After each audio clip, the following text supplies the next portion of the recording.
Okay, I will officially start class by welcoming all of you guys. Sawadee Kap. Sawadee Kap. Welcome to Wat Tung. Today is our Pali Canon and English study group, and we study the words of the Buddha. We're in volume 8, chapters 1 through 10, so we're starting a brand new book today. But of course, we start our class with a meditation. So if you guys would like to join for meditation, I'm going to start with chanting to ease us into meditation. You guys are welcome to join. We have the chants on the table over there on a laminated sheet. And then after the chanting, I'll provide some guidance to help us ease into meditation. And then there'll be a period of time where it'll just be quiet and we'll all just be meditating together. Those of you here at the temple and those of you joining online will just be meditating. And then afterwards, when we're done, I'll come out of the meditation with some chanting. And then we'll move into our Pali Canon and English study group, where we'll study volume 8, chapters 1 through 10.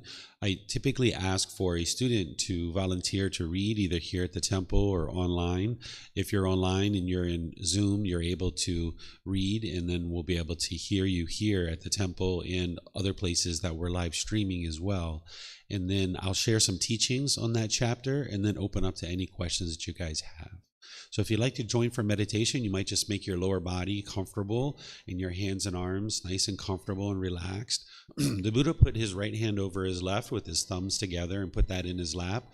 But there's other options here as well, where you can put your palms on your thighs, your knees, your palms up.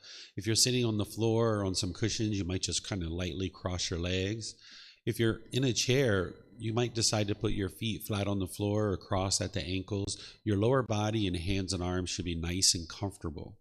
The upper body should be erect. This keeps the mind attentive and alert during the meditation so that your mind can be active and be trained during the meditation.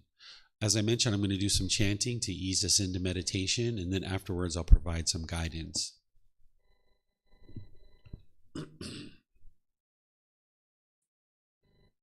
Arahang Samma Sambuddho Mahakawa Wat Tung Mahakawanhang Apiwateyami Savakato Mahakawata Dhammo Dhammang Namasami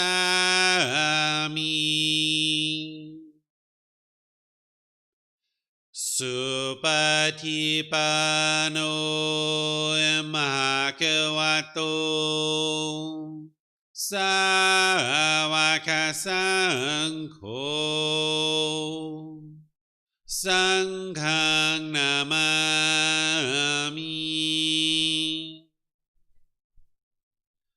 Namo Tassa Bhagavato Arahato Samma Sambuddhassa Namo Tassa Bhagavato Arahato Samma Sambuddhassa Namo Tassa Bhagavato Arahato Samma Sambuddhassa Iti piso mahakawa Arahang Samma Sambuddho Vicacaranang Sammuno Sakhato Rokavito Anutero Purisa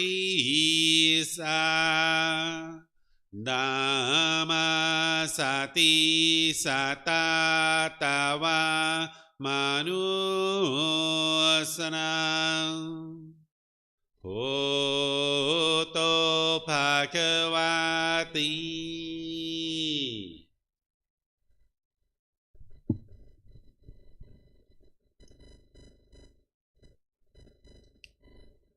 Okay, with the lower body and hands and arms relaxed, and the upper body erect, just close the eyes and start breathing in through the nose and out through the nose. Here you're just looking to establish the breath, a nice, natural, steady, consistent breath.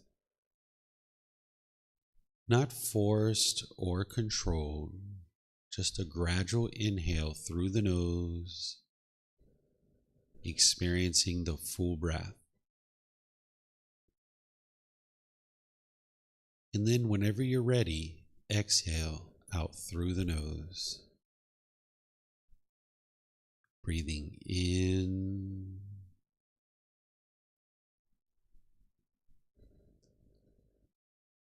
and out.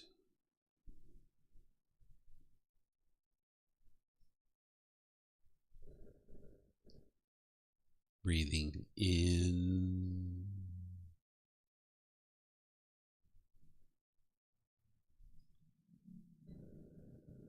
and out.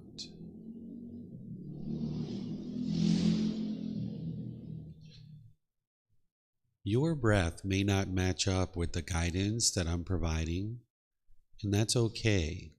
This is your practice. I'm just here for guidance, just reminding you that whenever you get to the next inhale, breathe in gradually through the nose, experiencing the full breath. And then when you're ready, exhale out through the nose. Breathing in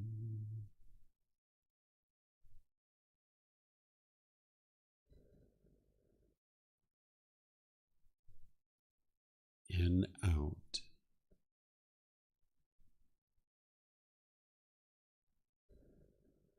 Breathing in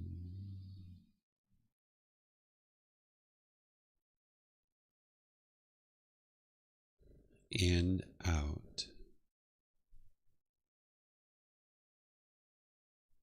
Once the breath is well established, start fixating the mind on the breath, either the sound of the breath coming into the nose or the sensation of air moving over the skin into the nose.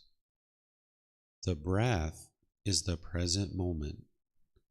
Fixate the mind on the breath, the present moment. Breathing in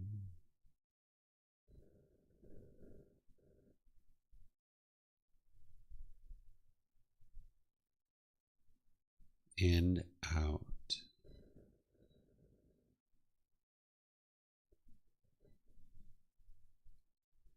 Breathing in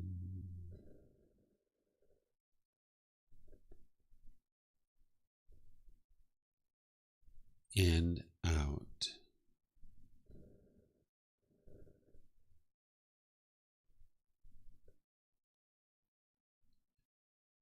With the mind fixated on the breath, whenever you notice that it moves off the breath, cut that off, let it go, and come back to the breath, the present moment. No need to observe the thought, label it, judge it, analyze it, or even try to figure out where it's coming from. Just whenever you notice that the mind is moved off the breath, cut that off, let it go, and come back to the breath, the present moment. Breathing in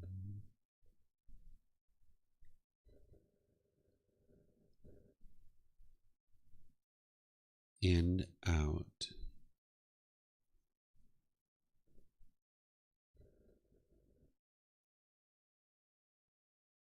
Breathing in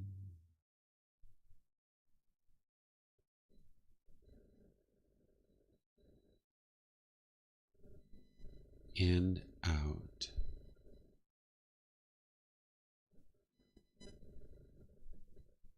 I'm going to be quiet now and let you do this work of focusing on the breath, cutting off and letting go anytime the mind moves off the breath.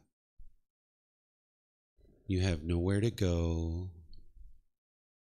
There's nothing to do. No one needs you right now.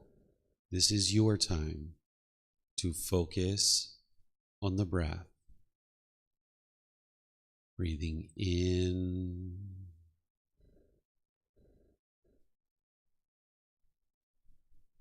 and out.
อะระหังสัมมาสัมพุทโธมหาเกวา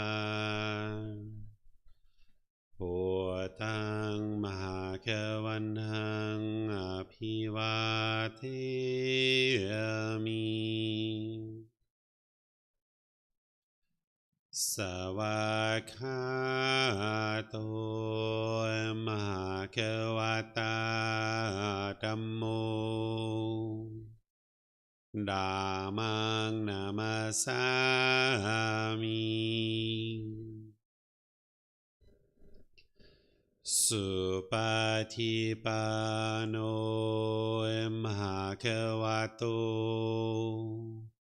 สาวกสังโฆสังฆังนามามิ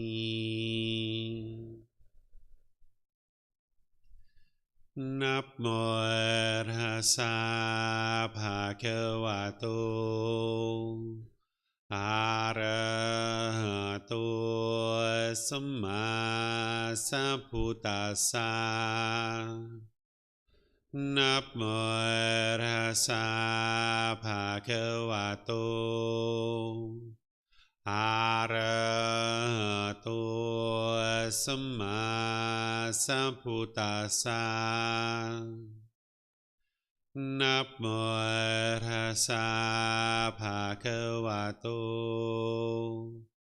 อะระหะโตสัมมาสัมพุทธัสสะอิติปิโสมะคะวะอะระหังสัมมาสัมพุทโธ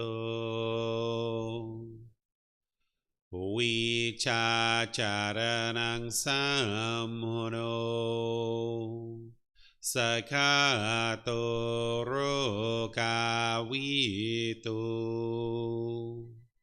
อนุเตโรปุริสาธัมมาสติสัตตาตาวามนุสนังพุทโธภะคะวะติ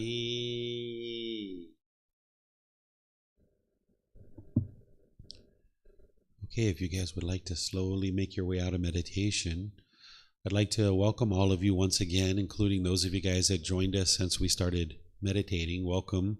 Those of you guys here at the temple and those online who are joining us, welcome to our class. Today is our Pali Canon and English study group where we study the words of the Buddha. This is not necessarily a traditional way of learning. It's more of a study group where we read the teachings of the Buddha in his own words, and then I share some teachings on those and then open up to any questions you guys have. On Sundays and Wednesdays, as well as our courses and retreats, it's more of me teaching and then opening up to questions that you guys have along the way as I'm teaching. But this particular class on Saturday, it's more like a study group studying the original words of the Buddha. So if this is your first time joining us, whether you're online or here at the temple, you can study right along with us, but just understand that this type of learning, it's not really a traditional way of learning. It's more of something that people kind of graduate into after they have a real nice foundation of the teachings of the Buddha. They will tend to learn in this way, more like kind of coming to class more for advisement rather than kind of like the way that we typically teach, which is more of like a discourse, whereas a teacher is maybe teaching and teaching and teaching and teaching and teaching and then opening up to questions that you guys might have. So let me just do some things here online to switch over so that the people online can see our book that we have here. And what I'll do is extend the invitation to all of you who are here at the temple, and those of you guys that are online in Zoom. You are welcome to volunteer to read a chapter. The chapter is very short. It's not very long. You can see here just a few paragraphs. And what we usually do is invite a student to read this, and then after you read it, then I will share some teachings on it. and then open up to questions you guys have. For those of you guys that are here at the temple, if you would like to volunteer to read, we have microphones here in this little bowl so that the people online can hear you reading. And for those of you guys in Zoom, if you volunteer to read, all you need to do is electronically raise your hand, and we'll be able to hear you reading here at the temple and through the live stream on YouTube and Facebook. So is there anybody who would like to volunteer to read this first chapter? Go for it, Laura. Go for it. No shyness, right? Enlightened beings aren't shy. To get to enlightenment, you need to eliminate any kind of shyness, right? An enlightened being is going to be peaceful and calm, serene, content with joy. There's no shyness or anger, frustration, or irritation. So one of the ways to get rid of shyness is to put your mind in the situation that it's shy about. And then you can see that there's no harm. There's no harm that's going to come to you, because oftentimes an individual is shy because they're holding back and think that there's going to be some harm that comes to you. But by putting your mind in the situation that it's shy of, you can let go of your shyness. So congratulations. Yeah. Household life is crowded and dusty. Monk, here a Tathagata appears in the world, accomplished, fully enlightened, perfect in true wisdom and conduct, superb, knower of worlds, incomparable leader of persons to be tamed, teacher of gods and humans, enlightened, fortunate. He declares this world with its gods, its maras and its brahmas, this generation with its ascetics and brahmins, its princes and its people, which he has himself realized with direct knowledge, experience. He teaches the teaching good in the beginning, good in the middle, and good in the end, with the right meaning and phrasing, and he reveals a holy life that is entirely perfect and pure. A householder or householder's son, or one born in some other clan, hears these teachings. On hearing the teachings, he acquires confidence in the Tathagata. Possessing that confidence, he considers thus: household life is crowded and dusty. Life gone forth is wide open. It is not easy, while living in a home, to lead the holy life entirely perfect and pure as a polished shell. Suppose I shave off my hair and beard, put on the yellow robe, and go forth from the home life into homelessness. Okay, thank you, Laura. So let me share a few things. This entire book, this volume 8, is teachings for household practitioners. There's ordained practitioners and there's household practitioners. Ordained practitioners are living in a monastery. They have given up their worldly life and they're entering into a life of homelessness in order to enter into this womb of a woman. Like a womb of a woman is perfect to develop a fetus, and entering into the womb of the temple is perfect to develop the mind. But you can also develop your mind in the household life as well. You can get to enlightenment in the ordained practitioner, as an ordained practitioner, or as a household practitioner. As a ordained practitioner, you have conditions that are such that make it more conducive for you to get to enlightenment, because you're not having a house or a car, you're not having a boyfriend or a girlfriend, you're just purely focused on developing your mind and getting to enlightenment. That's what you're focused on. And you have very few possessions. You have 2 robes and a bowl. That's essentially all you have. So the mind doesn't really have an opportunity to get attached to too many things. In the household life, we can still get to enlightenment. There's a lot more wisdom that you need, a lot more discipline, a lot more inner growth and discipline in order to get to enlightenment, because you're having a dwelling, you're maybe having a car or a motorbike, you're maybe having a boyfriend or girlfriend or husband, wife, children, things like this.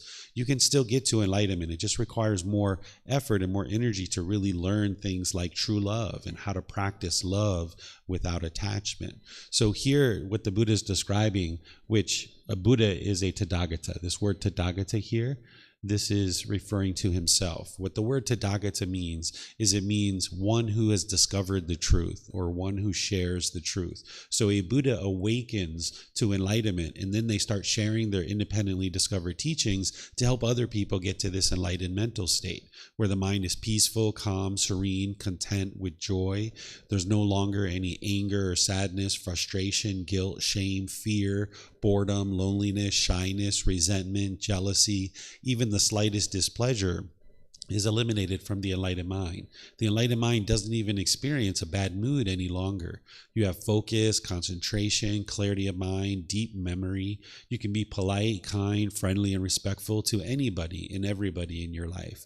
No matter what somebody's doing around you, you can be polite and loving and kind to them.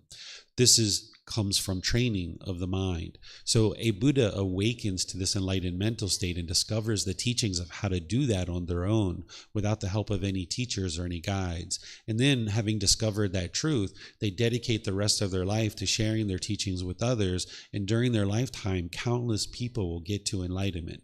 And then they preserve their teachings in such a way that countless more people can get to enlightenment after their death. So Gotama Buddha, or the Buddha, he referred to himself as the Tathagata, one who discovers the truth, or one who shares the truth. And what he's sharing here is that, okay, he's discovered this truth and he understands how to get to enlightenment, and he's declaring this world with its gods. During the lifetime of the Buddha, they believed in multiple gods, and God doesn't play a central role in getting to enlightenment. You getting to enlightenment is based on your decisions, not based on God's decision. Nowadays, most people in the world, if they have an understanding of God, they think about just one God, but there are some people who still believe in multiple gods. But God isn't an individual who's going to grant you enlightenment. God doesn't control the world and what happens or what doesn't happen. Everything that you experience in life is based on your decisions. So when you have wisdom, which you gain through the teachings of the Buddha, you can then make wise decisions that lead to wholesome results. Where when you have a lack of wisdom, you'll make unwise decisions that lead to unwholesome results. This is the cause and effect, or action and result. This is the natural law of karma. But here the Buddha is explaining that he declares the world, meaning he understands the world. He's explaining the natural laws of existence. That's what you're doing as you're awakening to enlightenment. You're learning about these natural laws. So he's explaining in his teachings at other places. He explains about gods, maras. What mara is an unwholesome being that is looking to cause calamity in the world and trying to influence unwholesome things to happen in the world. Brahmin are Hindu priests. During the lifetime of the Buddha, there's ascetics and Brahmins. Ascetics are people who have given up their worldly life in order to pursue enlightenment. Brahmin are Hindu priests that are providing rites, rituals, ceremonies, and worship. And the common people during the lifetime of the Buddha thought that they had to go to these Brahmin priests in order to pay them to do these rites, rituals, ceremonies, and worship, and then their life was supposed to get better. But the Buddha was teaching them that no, this isn't true, that you need to learn wisdom and gain wisdom and train your mind. This is how you create a better life for yourself, is through making wiser decisions, not through rites, rituals, ceremonies, and worship. So then, as the Buddha goes on here, he says, an individual teaches the teachings, or the Buddha teaches the teachings that are good in the beginning, good in the middle, and good in the end, with the right meaning and phrasing. He reveals a holy life that is entirely perfect and pure. So what it means to have teachings that are good in the beginning, middle, and end is that as you're learning with a teacher, they should be sharing teachings with you that are good in the beginning, middle, and end. So if somebody starts off their class really, really great and very interesting, but then it kind of fades over time, or maybe they start out kind of lackluster and then it kind of builds towards the end, that's not what the Buddha taught. He taught in order for the students to actively learn, a teacher should be providing great teachings all the way through their class. They should have good meaning and phrasing, meaning accurate phrasing, clear, concise, and precise teachings that are going to help the students to learn all the way through their discourse, or all the way through their teachings, that they should be able to sustain their energy all the way through their discourse. And the Buddha was known to teach oftentimes many hours at a time, and he would sustain his energy throughout that entire time and be very clear, very concise, very precise with his wording and his phrasing, because the students need that in order to be able to understand the teachings. If the wording and phrasing was muddled, then the person's mind is muddled, and now when they're sharing those teachings that are muddled, the individual students would have a very hard time to understand what it is that that teacher is sharing. But by having your teachings that are clear and concise and precise, the students can more readily absorb them, digest them, understand them, and practice them to get the results of improving the training of their mind.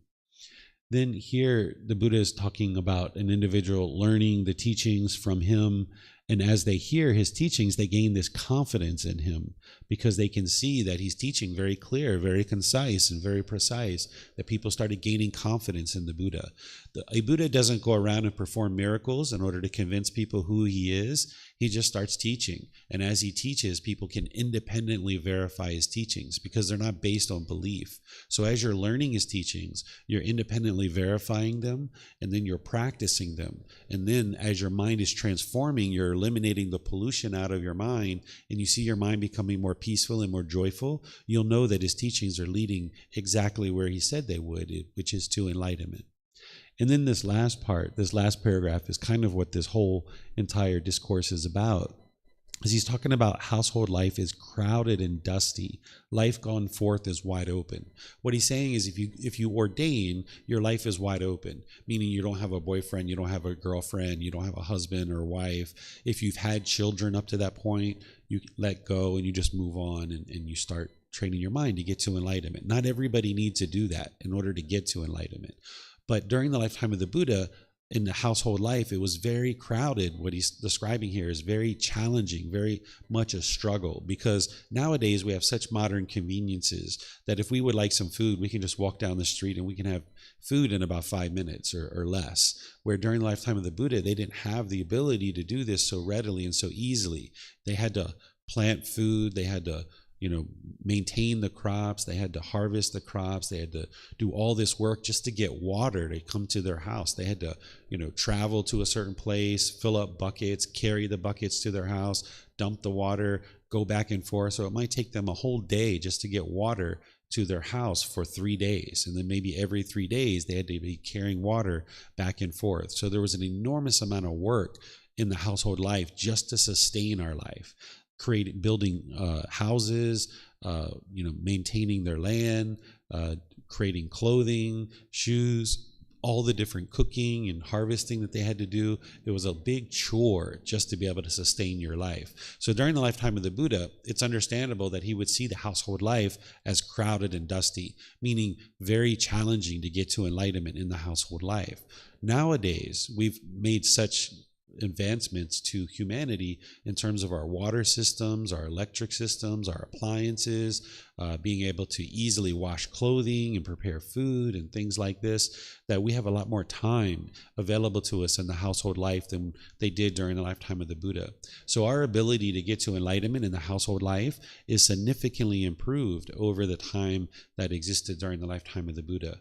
But here he's explaining the difference during his lifetime between the ordained life and the household life. And the household life was more challenging to get to enlightenment versus the ordained life. Nowadays, it's still more challenging in the household life to get to enlightenment, but it's significantly reduced compared to the way it was during the lifetime of the Buddha.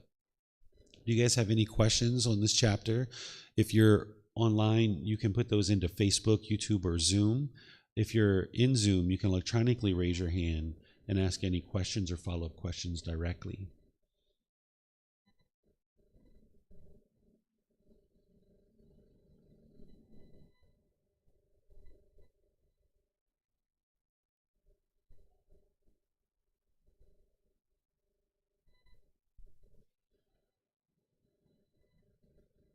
Okay, I'm not seeing any questions, so let's go ahead and move into our next one, which is chapter 2. Is there someone who would like to read this? Offer? Sure, great. Thank you so much. This is great for your practice. You're welcome to move up closer. You can see from there? Okay.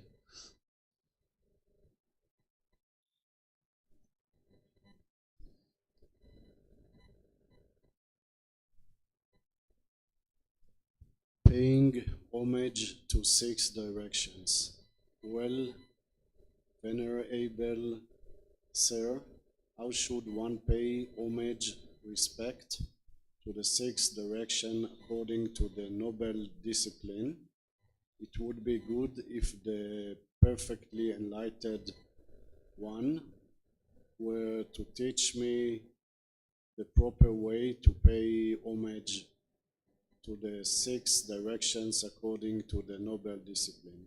Let me step in here just for a moment and kind of set up what's happening. During the lifetime of the Buddha, there was Hinduism that was practiced quite a bit, and they had various rites, rituals, ceremonies, and worship that was going on.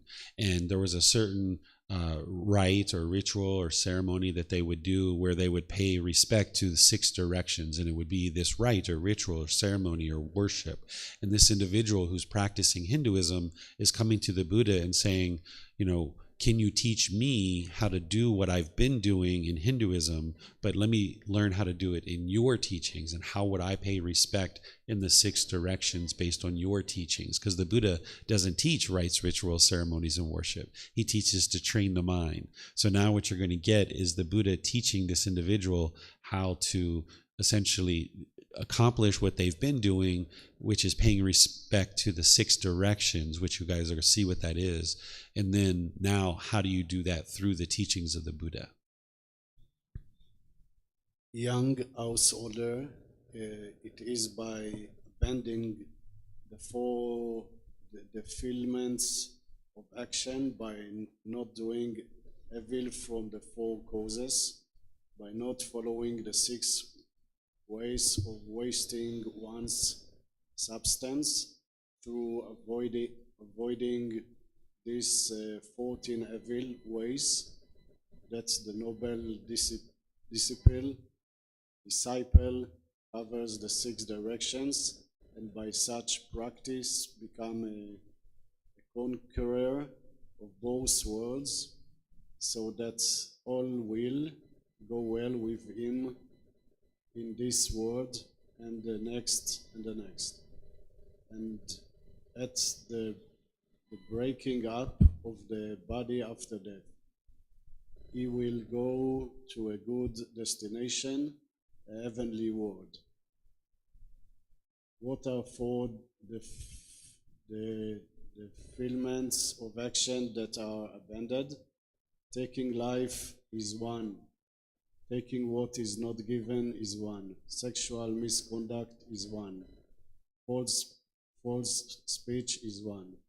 These are the 4 defilements of actions that he abandons. What are the 4 causes of evil from which refrain? Evil action springs from craving, it springs from anger, ill will, it springs from ignorance and unknowing of the true reality. It springs from fear. If the noble disciple does not act out of craving, anger, ignorance, unknowing of true reality, or fear, or he will not do evil from any one of the 4 causes. And which are the 6 ways of wasting one's substance that he does not follow? Addiction to strong drink and sloth producing drugs, substance that causes heedlessness, is one of way of wasting one's substance. Haunting the street at unfitting times is 1. Attending fairs is 1. Being addicted to gambling is 1. Keeping unwholesome company is 1. Habitual heedlessness is 1. And our householder son does the noble disciple protect the 6 direction. These 6 things are to be regarded as the 6 direction. The east denotes mother and father. The south denotes teacher. The west denotes wife and children. The north denotes friends and companions. The nadir down denotes servants, workers, and helpers. The zenith up denotes ascetics and brahmanis. Okay, let me teach this part first, and then I'll explain what we're going to do with the rest of it. Okay, so as I mentioned, this individual is asking the Buddha, you know, how do I do this kind of right ritual ceremony or worship in your teachings? And now the Buddha is explaining that essentially it's improving your moral conduct. By improving your moral conduct around your speech and your actions, that's how you can practice the teachings that he's providing. Because as you put out harm through your speech and your actions, this harm is going to come back to you. And it's very difficult to have a peaceful and joyful life if you're being harsh and aggressive and hostile and bitter and having animosity towards others. That's just going to come back to you in your life. So by improving your wisdom about how to function in the world, you'll notice that through this natural law of Gama, of cause and effect, or action and result, you'll put out more and more love and kindness and compassion and respect to others, and this is what will come back to you. So the Buddha is providing some guidance here of the 4 defilements of action to abandon: the taking of life, taking what is not given, sexual misconduct, and false speech. This is the first 4 precepts of the 5 precepts. It's important to study the 5 precepts in the words of the Buddha, because he will sometimes summarize it like this, but in the 5 precepts itself, he provides guidance that is much more illuminating than just this kind of summary here. So that's what he's pointing to about the defilement of action.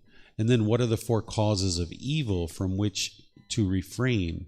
Essentially, he's here describing craving, anger, and ignorance. This is referred to as the 3 unwholesome roots, or the 3 fires. You learned this as part of your foundational teachings. This is the 3 high-level problems in the unenlightened mind. These are called pollutions or taints or defilements. And what you're working to do is eliminate these from the mind. You're looking to lift these pollutions out of the mind so that then the brightness and the radiance of the enlightened mind can shine through. Craving is how the mind longs and yearns and chases after something, thinking that this thing is going to provide you some kind of lasting satisfaction. So if you've ever been at the mall and you've seen some new pair of shoes or a new computer or a new phone or something, and you were like, oh, I just got to have that. I got to have that. Oh, I want that. I want that. I want that. The mind is thinking that this external thing is going to provide some kind of lasting satisfaction. So the mind will chase and chase and chase and chase and chase after it. And if you get what you want, you'll get pleasant feelings like happiness, excitement, elation, thrill, exhilaration, euphoria. But if you don't get what you want, you'll get painful feelings like sadness or anger or frustration or irritation or annoyance or some other painful feeling, maybe stress or anxiety or something. Even fear can spring up in the mind. So this craving is the underlying problem that's causing the mind to go up and down and up and down. And when the mind doesn't get what it wants through craving, it will oftentimes move to anger. And this is the bitterness, the hostility, the aggression that comes through. And as long as you put that out, that's what will come back to you. And where all of this is coming from is the ignorance or the unknowing of true reality, the confusion, the misunderstanding, that the mind doesn't understand that it's causing its own anger.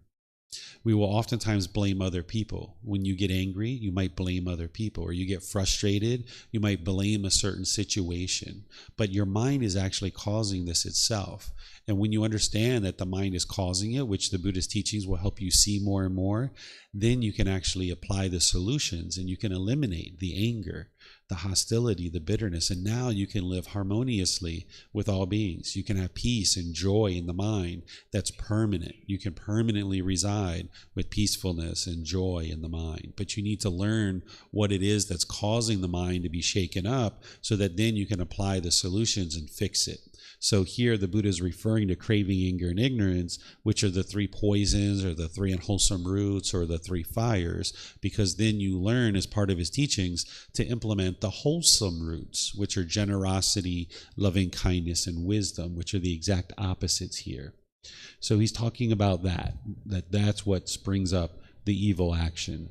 And then he now starts talking about 6 ways of wasting one's substance that he does not follow.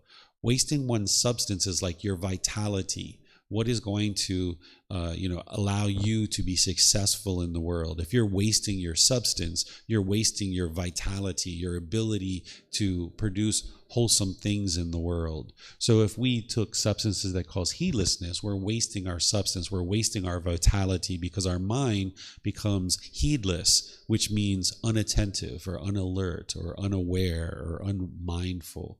That when your mind is unalert and unaware and unattentive, you're going to make unwise decisions in the world. And when you make unwise decisions, it's going to produce unwholesome results. So as long as you are taking substances that's causing heedlessness in your mind, you're working in the exact opposite direction of enlightenment.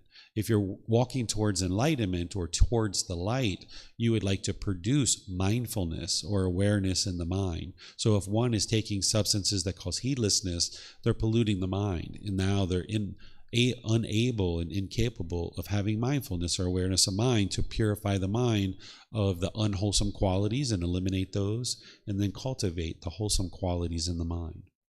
Then he's talking about haunting the streets at unfitting times. I don't know about you guys, but I used to do that stuff, haunting the streets at unfitting times. This is like going out at 1 a.m., 2 a.m., going out on the streets, doing the things that some of us might have done or maybe still be doing at that time frame.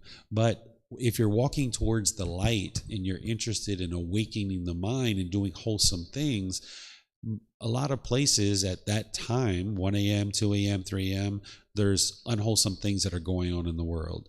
And people who are interested in doing wholesome things will typically go out in daylight hours, right? And then the streets become a completely different place at 1 a.m., 2 a.m., 3 a.m. in the morning. There's a different type of individual that's out. Not that we're judging individuals and not saying that anyone who goes out at 1 or 2 or 3 a.m. is into unwholesome things, but in the nighttime hours like that, there tends to be unwholesome things going on. And if you put yourself out into the world at that time frame, it's very likely for you to have certain unwholesome things occur.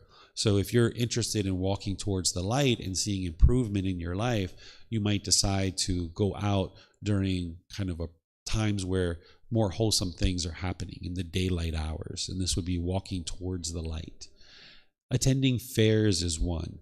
During the lifetime of the Buddha, the main entertainment that they had was fairs. Fair meaning like a festival, right? Nowadays we have fairs and festivals and things like this, and it's quite enjoyable to go out to these kinds of things.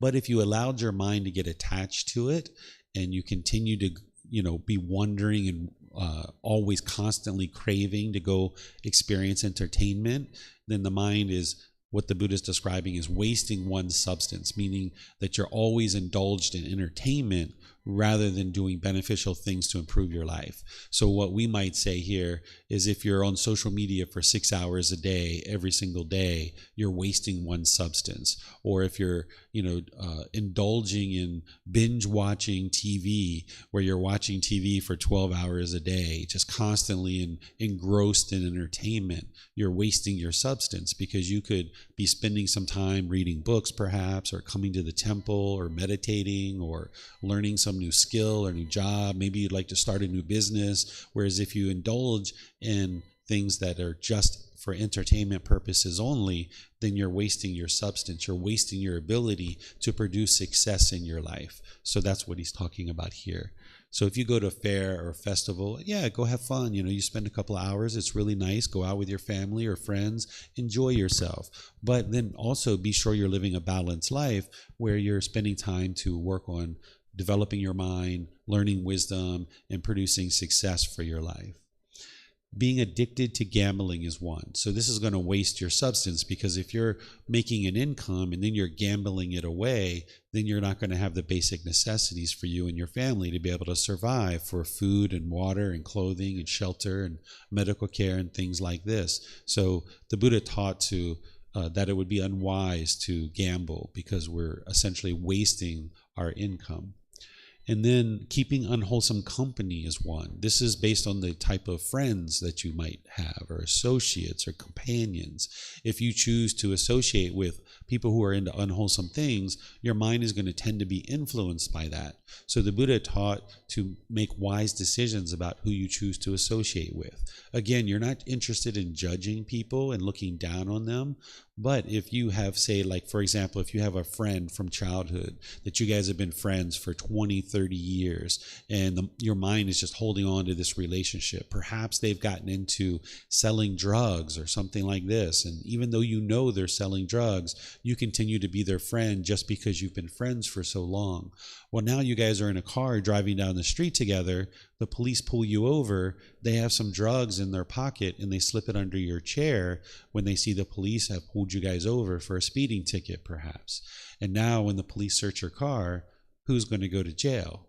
You are, right? So this is what the Buddha taught, is that we should make sure that we're around people who are into wholesome things, because we can be affected in unwholesome ways by our unwise decision to associate with people who are into unwholesome things. So again, not judging whether this individual who's selling drugs is good or bad or anything like that, but just understanding that it's important for us to make wise decisions about our life, and who we choose to associate with really matters. Because not only do you have this type of situation, but there's certain conversations and certain discussions that you might have.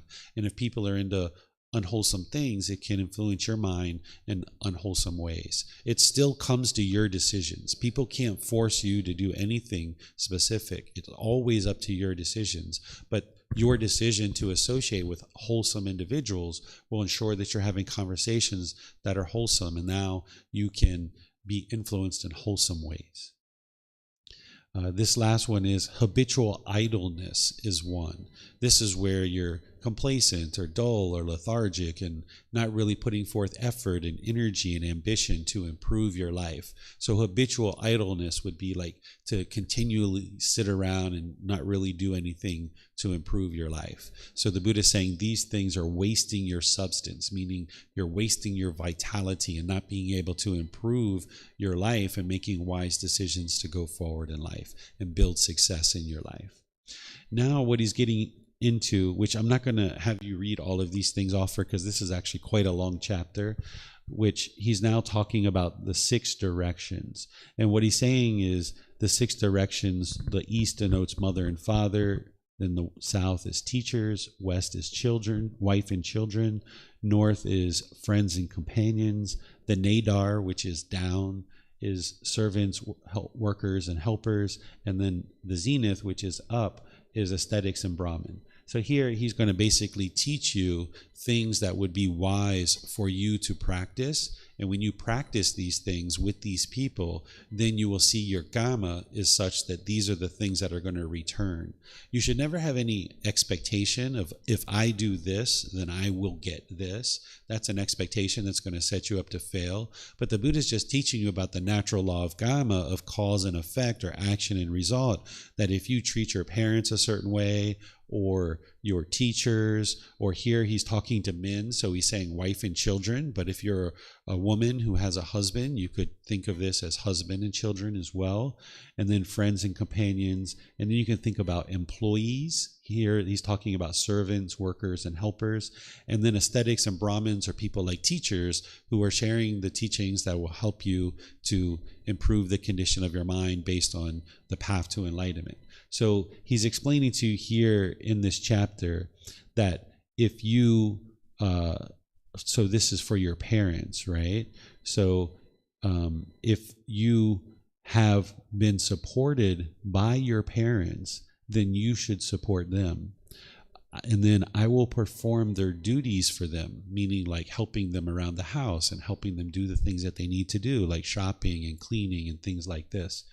I will keep my family tradition. So during the lifetime of the Buddha, the way that you built up your family's reputation and you became successful as a family is that if your parents were into a particular business, then you would kind of follow along and do that same business too. And this builds up the reputation in the community, and your family can be more and more successful. Nowadays, we don't necessarily follow the same occupation as our parents, we go off and do our own thing. But during the lifetime of the Buddha, this is what they would do. I will be worthy of my heritage. This is like your tradition or your family's name. After my parents' death, I will distribute gifts on their behalf.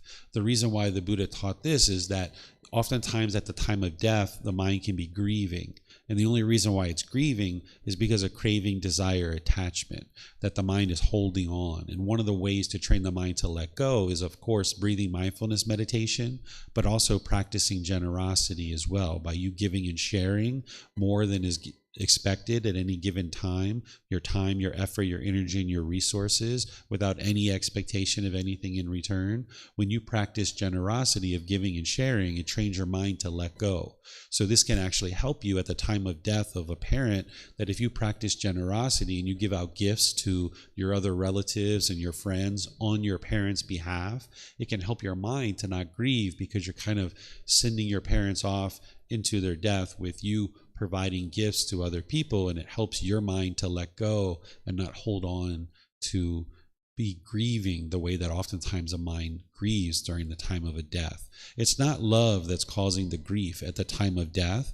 It's actually the mind's attachment. It's craving, it's desiring, expecting mom and dad or grandma and grandpa to be permanent. And when you realize that they're not permanent, the mind grieves and gets sad or other discontent feelings. So by giving out gifts on your parents' behalf, this can help you to reduce or eliminate your grief. And if you've trained your mind prior to your parents dying, you can get to the point where even when your parents die, you won't grieve. Because oftentimes when we have someone close to us that dies, it feels like the carpet's been pulled out from under our feet, or we've been chopped off at the knees. And you can get to a point where you train your mind that you can have love and appreciation and gratitude for the people who are passing away, but you won't grieve, you won't be sad, you won't be angry. I know that there's certain times where people have died in my life in the past where I was actually angry, so this can happen when the mind has attachment. But when you let go of attachment, when you train your mind to love this individual without attachment, then even when someone dies, you won't grieve, because it's not the love that's causing the grief. It's the craving, desire, attachment that's doing that.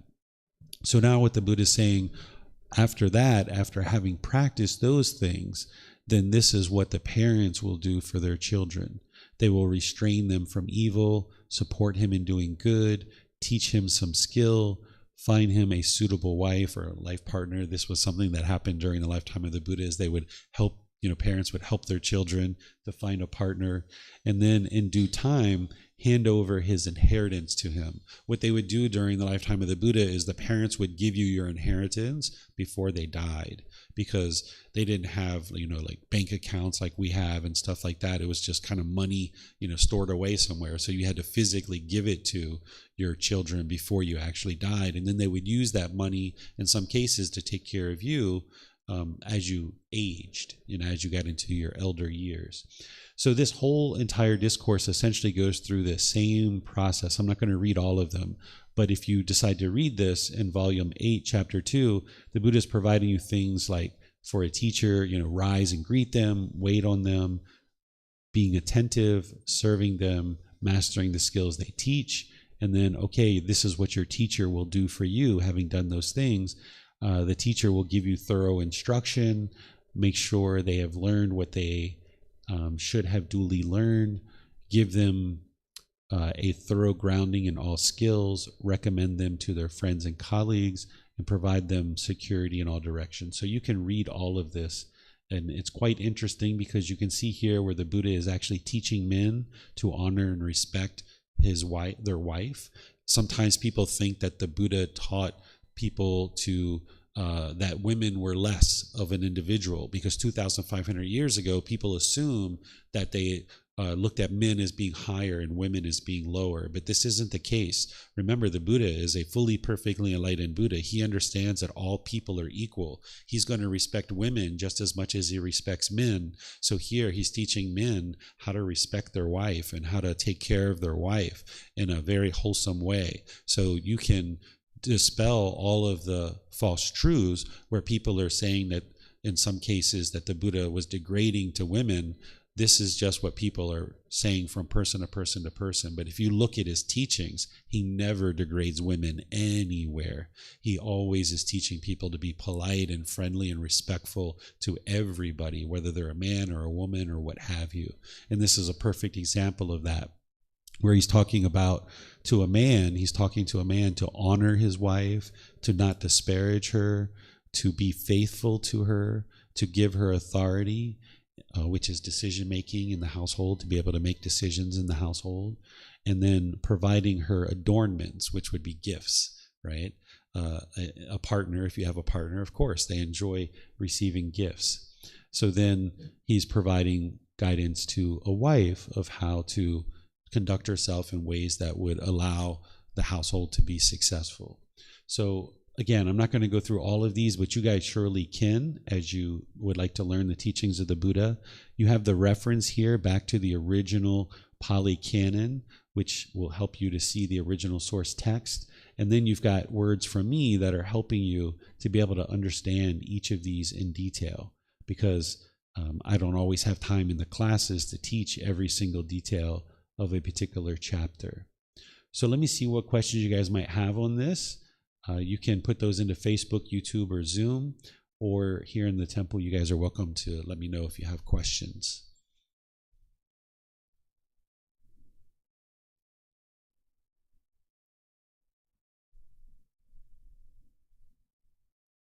Okay, I'm not seeing any questions anywhere. So let's go to number 3, chapter 3. Is there someone who would like to read chapter 3? This is a very interesting chapter. Someone would like to read it? It's quite short.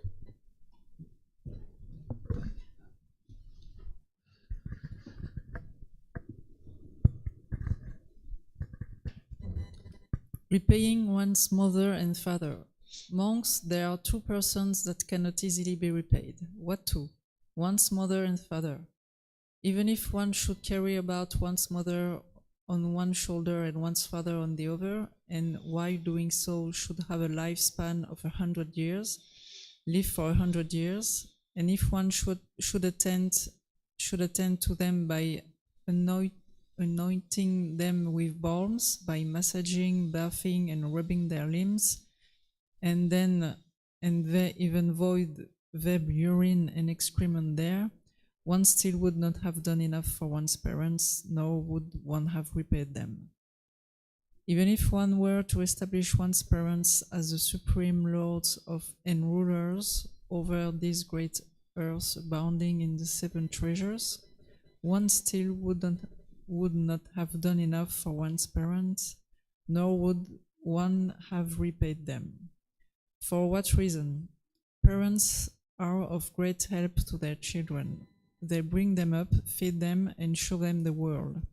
But monks, if, when one's parent lack confidence, one encourages, settles, and establishes them in confidence, if, when one's parents are unwholesome, one encourages, settles, and establishes them in virtuous behavior, moral conduct, if when one's parents are selfish, one encourages, settles, and establishes them in generosity. If when one's parents are unwise, one encourages, settles, and establishes them in wisdom. In such a way, one has done enough for one's parents, repaid them, and done more than enough for them. Okay, thank you, Laura. So here, the Buddha is providing a teaching about our parents, right? And sometimes, depending on how you grew up, you might have a very wonderful relationship with your parents, or you might have certain challenges and certain difficulties with your parents. Oftentimes, children have expectations of their parents, and when their parents don't meet those expectations, you can be angry and resentful with how your parents conducted themselves. And this can put strain on your relationships. And in order to have success in life, in order to have very peaceful and joyful life, it's very wise to have a wonderful relationship with your parents, if it's possible, right? In some certain situations, it's just not possible, but you can always work towards that. What the Buddha is describing here is helping you to understand how to have that successful relationship. He's talking at the beginning And he's explaining and use this visual. He's saying, if you were to carry your mother on one shoulder and your father on another shoulder, and you were to live for 100 years carrying your parents through the world, and you were massaging them, bathing them, rubbing their limbs, cleaning up their urine and their feces, you were doing all these amazing things for them, you still haven't done enough for your parents to repay them. Then he says, even if you should establish your parents as the supreme lords and rulers over the great earth, abounding in 7 treasures, meaning having all kinds of riches and material wealth, he's saying you still haven't done enough or repaid your parents. And then he says, why? For what reason? Because your parents are a great help to their children. They bring them up, feed them, and show them the world. So essentially, we're in this human birth. This human birth is the most ideal birth, because you can train your mind to get to enlightenment.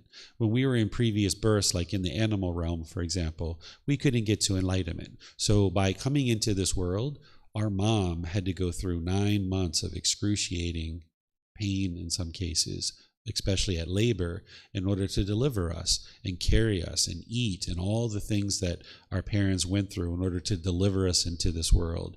And then they brought us up, they fed us, they clothed us, they took us to school, they made sure that we had the things that we needed. So no matter how much we either agree or disagree with the things that our parents did during our life, they at least did enough to sustain our life, that now we're adults. And now we can make our own decisions for what it is that we would like to do. I don't agree with everything that my parents did for me or did with me or did to me when I was growing up, but they at least sustained my life. They at least allowed me to get to the point where now I'm an adult and I can make my own decisions. So I don't agree with everything they did, but I can still love them and have love for them for allowing me to sustain my life. And now in this human birth, you have the best opportunity to get to enlightenment. So a parent is someone who's bringing you up, showing you the world, helping you sustain your life. They helped you to get this life where now you can train your mind and have this wonderful life in the enlightened mental state where the mind's peaceful, calm, serene, and content with joy. So the Buddha is saying, okay, all this material possessions and all this massaging and bathing and carrying them on the shoulders, you haven't done enough for your parents yet. And the Buddha says, okay, well, what can we do in order to do something wonderful for our parents? He's saying when they lack confidence, one encourages, settles, and establishes them in confidence. What he means by confidence is confidence in the teachings, confidence in the Buddha. Because the way to truly help a parent is to help them to get out of anger and sadness and frustration and irritation and annoyance, all those discontent feelings. If you could press this button where your parents would stay angry and frustrated and sad for the rest of their life, or you could press this button where they get to have peace and joy for the rest of their life. Which button would you press? Perhaps you would press this one where they get peace and joy for the rest of their life. Well, it's not a button that you can push. They're going to need to learn and practice and develop their mind on the path to enlightenment. And in order to do that, they would need confidence in the Buddha, and confidence in his teachings, and confidence in the community. So the Buddha is sharing that, okay, where your parents lack confidence, to help them to develop confidence. And some easy ways to do that is like, say you're with your family and you're like, and your family's like, wow, you're so peaceful. You've gotten so joyful lately. What's going on? Oh, the Buddha's teachings, they're very helpful. Right? Just saying something simple like that, I've been studying the Buddhist teachings, I've been meditating, they're very helpful. Oh, really? What's the Buddhist teachings? What are those? Now you start opening up a conversation with them because they're interested in understanding the teachings of the Buddha.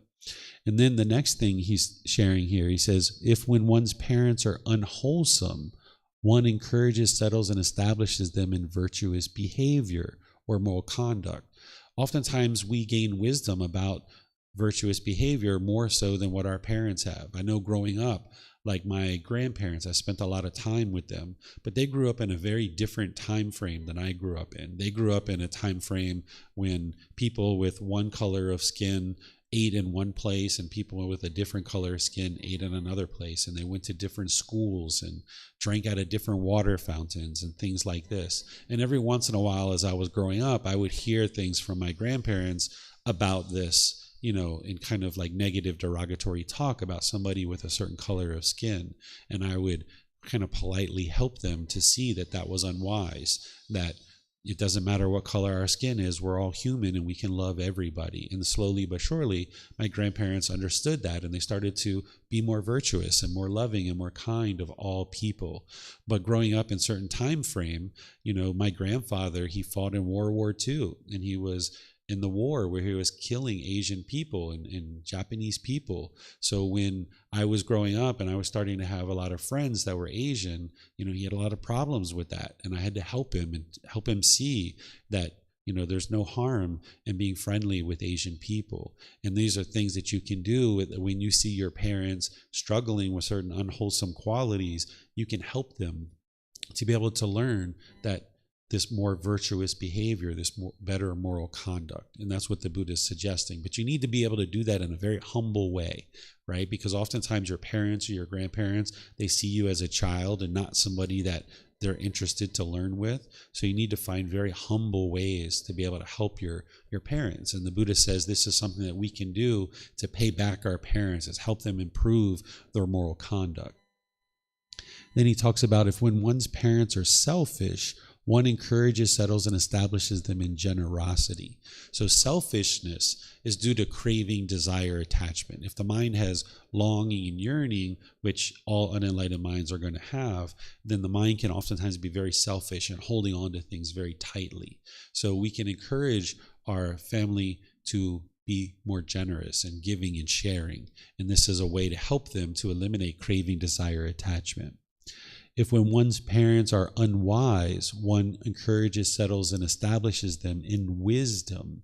So wisdom is what's going to lead to an improved life, an improved condition of mind, and an improved life. So where we see that our parents are unwise, we can offer them guidance and suggestions. But you need to be very careful as you do this, because again, there can be ego in your parents' mind. And as you start trying to share things with them to help them, it can put some strain in your relationship. So you'd like to find some humble ways. You might say something like, if you see your parents being unwise, you can say, Mom, are you interested in my opinion on that? Or Mom, would you like my advice on how to handle that? And if they say yes, then you share because they're open-minded. But if they say, no, I'm not interested, okay, then you don't share it with them. Because if you kept pushing and pushing and pushing and pushing them, this would be your craving, and it's going to produce unwholesome results. So you would like to be sure, if you're going to share something with somebody, that their mind's open to understanding. So oftentimes you might need to preface anything that you're going to share with somebody with, are you interested in my advice? Or are you interested in my thoughts on that topic? And then if they say yes, share it with them. If they say no, because they're not always going to say yes because of impermanence, if they say no, just be comfortable with that and then just go on with your day. Don't feel like you need to be angry or frustrated just because they said no, they're not interested in your advice. Okay? So this is the way that the Buddha suggests that we repay our parents, is to help them to develop their mind and become more wise, more generous, more confident, and have better, more virtuous behavior. Any questions on this? Jose, I see your comment there. You're welcome. Very pleased to help you.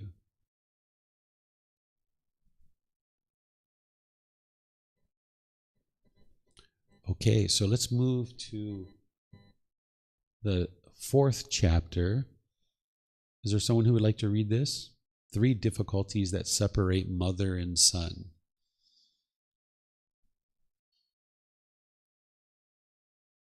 I can also read too. You would like to read? Oh, you have a question? Sure, go ahead.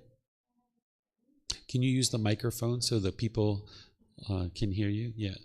Either one. So I have a friend. She said when she was a child, her parents just beat her and assault her, treat her in a very bad way, and she has some trauma until now. So I'm just curious how to what is the advice for her to face her parents for now? Yeah, so there's two things here. Very, very good question. And this is something unfortunate that some people experience growing up. And I know I experienced some of this as well growing up. So the first thing is for your friend, she needs to be able to learn and practice what we refer to as the Eightfold Path. This is the core central teaching of the Buddha that's training the mind to let go, because her mind is holding on to those experiences from the past. And now, because those things happened in the past, in the present moment, she's probably experiencing painful feelings based on things that happened in the past. But this is just because the mind's holding on to it and clinging to it. She can train her mind to let this go, so that way in the present moment, she can experience peace and joy rather than painful feelings based on something that's happened in her past. So she would need to learn the Eightfold Path, which is the core central teaching to train the mind to let go. Then, in terms of a relationship with her family and her parents, this is where I mentioned that, if it's possible to have a relationship with a parent, because in some cases our parents might be using drugs and alcohol and into such unwholesome things that it would be unwise for us to have a relationship with our parent. But in other cases, like in my case, even though I grew up and I had quite a bit of abuse growing up, by the time I became more and more of an adult, of course, my parents didn't do those things anymore, and I was able to develop a relationship with them. But in all cases, that's not the case. In some cases, if you've been maybe sexually abused or more traumatic abuse, maybe an individual has chosen, I'm never going to have a relationship with my parents ever again. And if that's what they choose, that's fine. They can choose to not have a relation with their parents, but they at least need to get to the point where they don't have anger and hatred and ill will towards their parents. Because if they're holding on to their anger, it's just hurting them. So choosing to not have a relation with your parent is one thing, but letting go of your own anger and hatred is another thing that needs to occur in order to let the mind experience peace and joy. If somebody decides that they would like to have a relationship with their parents, they're going to need to first understand that Eightfold Path that I mentioned. That's the work that an individual needs to do, because in there, you're learning things like right view, right intention, right speech, right action, and other teachings that are going to help you to now have a healthy relationship with your parents.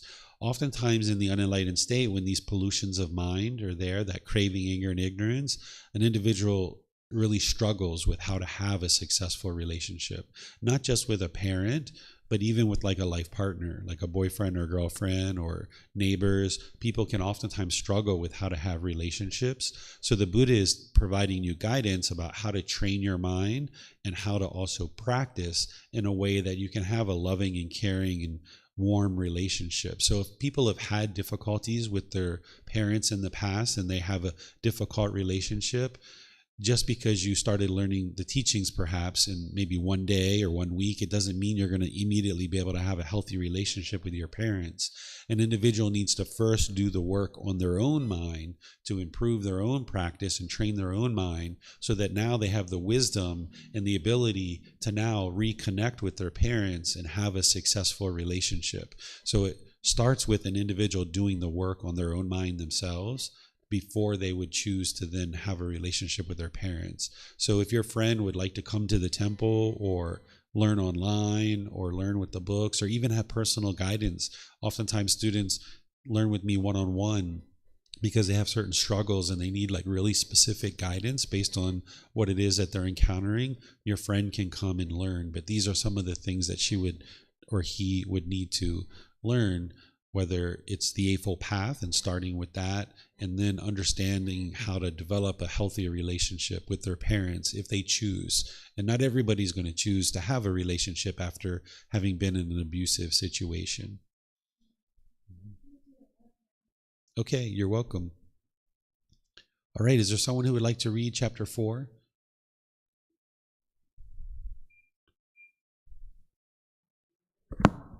Yeah, go for it. Yeah, we'd love to hear your voice. 3 difficulties that separate mother and son.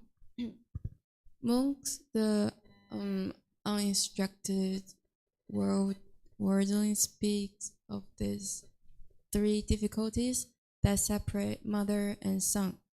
What 3? 3 kinds of time when a great wildlife arises. When the great wildfire has arisen, it burns up villages, towns, and cities. When villages, towns, and cities are burning up, the mother does not find her son, and the son does not find his mother.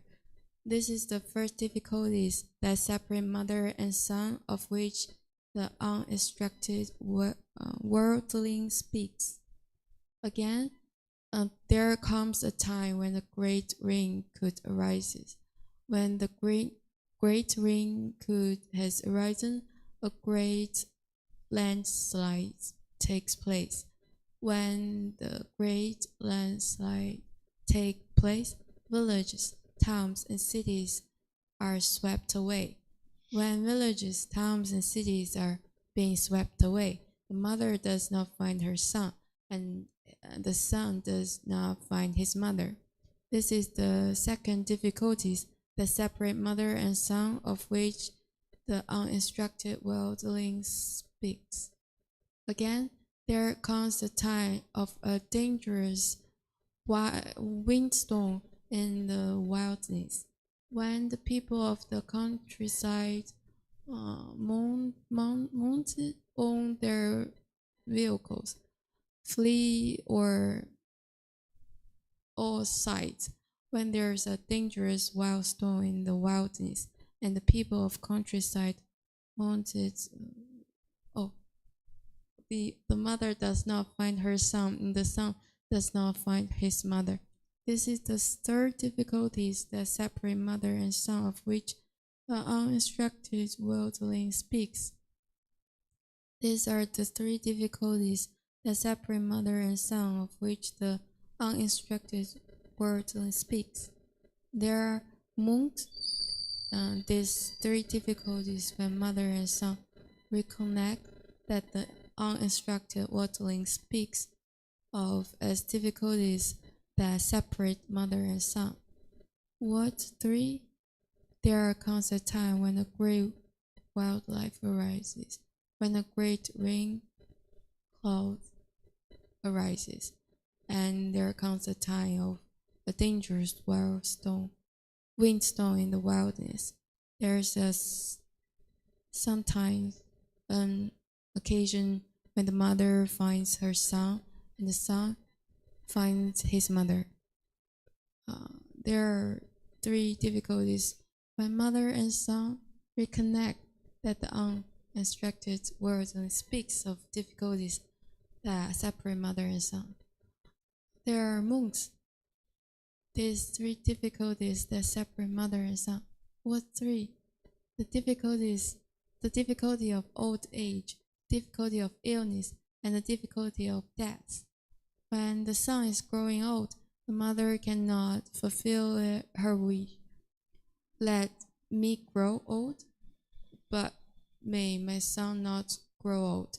And when the mother is growing old, the son cannot fulfill his wish. Let me grow old, but may my mother not grow old.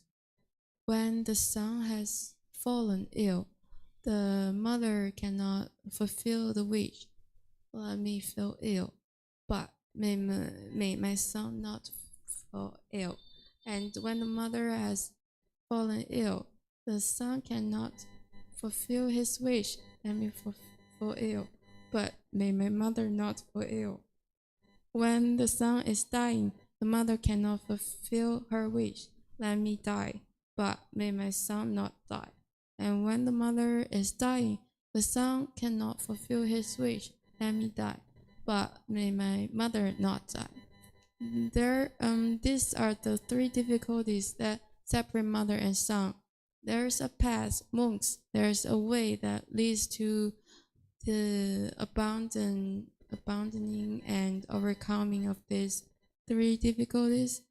When mother and son reconnect and of these three difficulties that separate mother and son. And what is the path and way?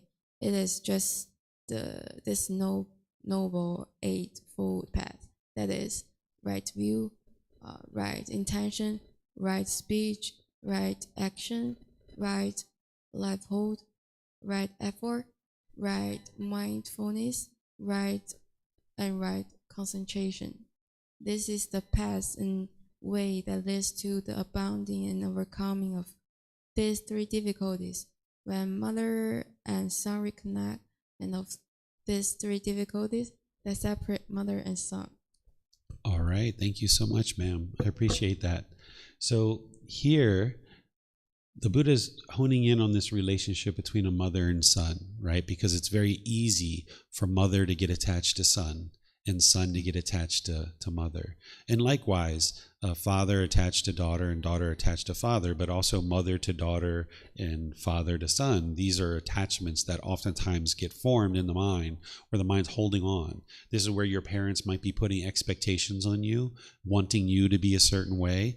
And when you do what they want, they get happy and excited. But when you don't do what your parents want, they get angry and frustrated. You haven't caused that anger and frustration. It's your parents' expectations that is causing that.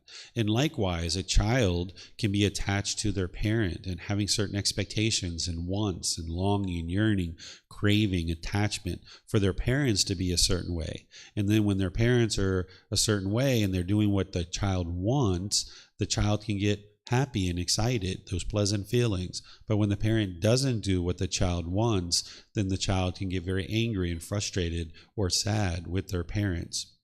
So as part of your journey to enlightenment, you need to learn how to eliminate your attachment to your parents, where you can still love them, you can still be in a relationship with them, you can still have gratitude and appreciation for them, but you're not attached to them, longing, yearning, wanting them to be a certain way. Because as long as you're longing, yearning, and wanting them to be a certain way, you'll struggle when they're not that way, and they're not going to be that way. They're not going to be the way you want because they're making their own decisions. But also, if you never did anything for your parents and trying to help them, then you wouldn't feel good there either. So you got to find this middle way where what the Buddha was talking about previous to this is helping your parents as you can without craving, desire, attachment. But here he's honing in on this relationship between mother and son. But you can easily relate this to mother and daughter, or father and son, or father and daughter as well. He's talking about these times when the parents get separated from their child. And first he's talking about these natural disasters, essentially, which can separate a parent from their child. But then he goes into talking about this difficulty of old age, illness, and death. Because during old age, illness, and death, a parent might think, oh, let's not let my child become old and sick and die. Let me die instead. Or a child could have the same thing. As you see your parents getting old or having illness or getting close to death, you might really struggle with that and have painful feelings, because this represents impermanence. This is change. And the unenlightened mind doesn't like change. It doesn't like impermanence, because the unenlightened mind doesn't understand the universal truth of impermanence. The unenlightened mind wants mom and dad to stay permanent, right? So when we see our parents age, oftentimes in the unenlightened state, if you have craving and attachment to your parents, you'll struggle when you see your parents age, or when you see them get sick, or when you see them nearing to death, you might really struggle. But when you understand the universal truth of impermanence, that because they were born, they have to age, they have to get sick, they have to die. There's no way around that while they're alive, while they're in existence. The same thing for you. You're going to age, you're going to get sick, and you're going to die, because this physical body is not permanent. It's not possible for us to permanently be youthful or permanently be healthy or permanently be alive. It's just not possible. So when an individual is struggling, whether it's the parent or the child, what the Buddha is explaining is there's a way to escape this. There's a way to escape all of this, and this is the way to escape it, is the Eightfold Path. By training your mind through elimination of craving, desire, attachment, training the mind through these 8 steps, which he provides this guidance of how to let go and train the mind, to train the mind to get to this peace and this joy. Then you can see that the mind doesn't experience this grief and sadness when your parents are aging, getting sick, or dying, or your own aging, sickness, or death. So it's the Eightfold Path that's going to help you to escape the misery and despair and the grief associated with the craving, desire, attachment.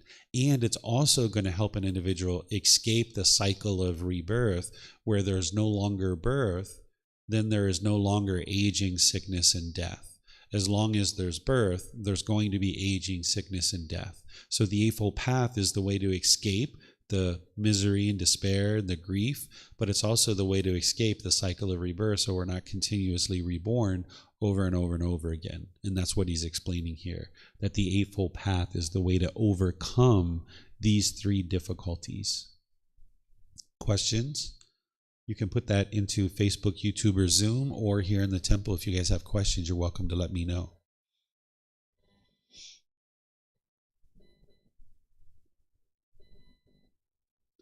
Okay, I'm not seeing any questions here. So usually what we do at this point is we take a nice little break in order to give everybody a chance to get a refreshment or meet friends and people that are here at the temple. We have some additional chapters here. If you guys would like to come back after your break, we'll start again at 11 o'clock, and I can teach you the remaining chapters that we have for today in this week of study. For those of you guys online, if you'd like to take a little break and come back at 11, which is basically about 15 minutes from now, then we'll start again at 11 o'clock. So thank you guys for reading. Thank you for your questions, and perhaps we'll see you at 11. Okay? Enjoy.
Okay, welcome back from break.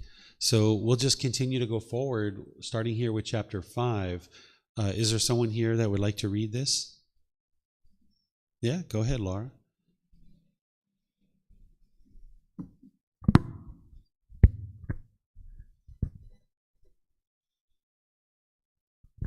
Four things wished for, desired, agreeable, and rarely gained in the world.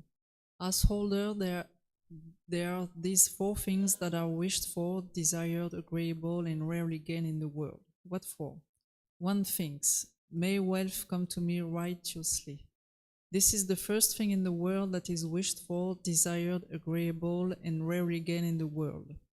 Having gained wealth righteously, one thinks, may fame come to me and to my relatives and preceptors. This is the second thing in the world that is wished for, desired, agreeable, rarely gained in the world. Having gained wealth righteously and having gained fame for oneself and for one's relatives and preceptors, one thinks, may I live long and enjoy a long lifespan. This is the third thing in the world that is wished for, desired, agreeable, rarely gained in the world.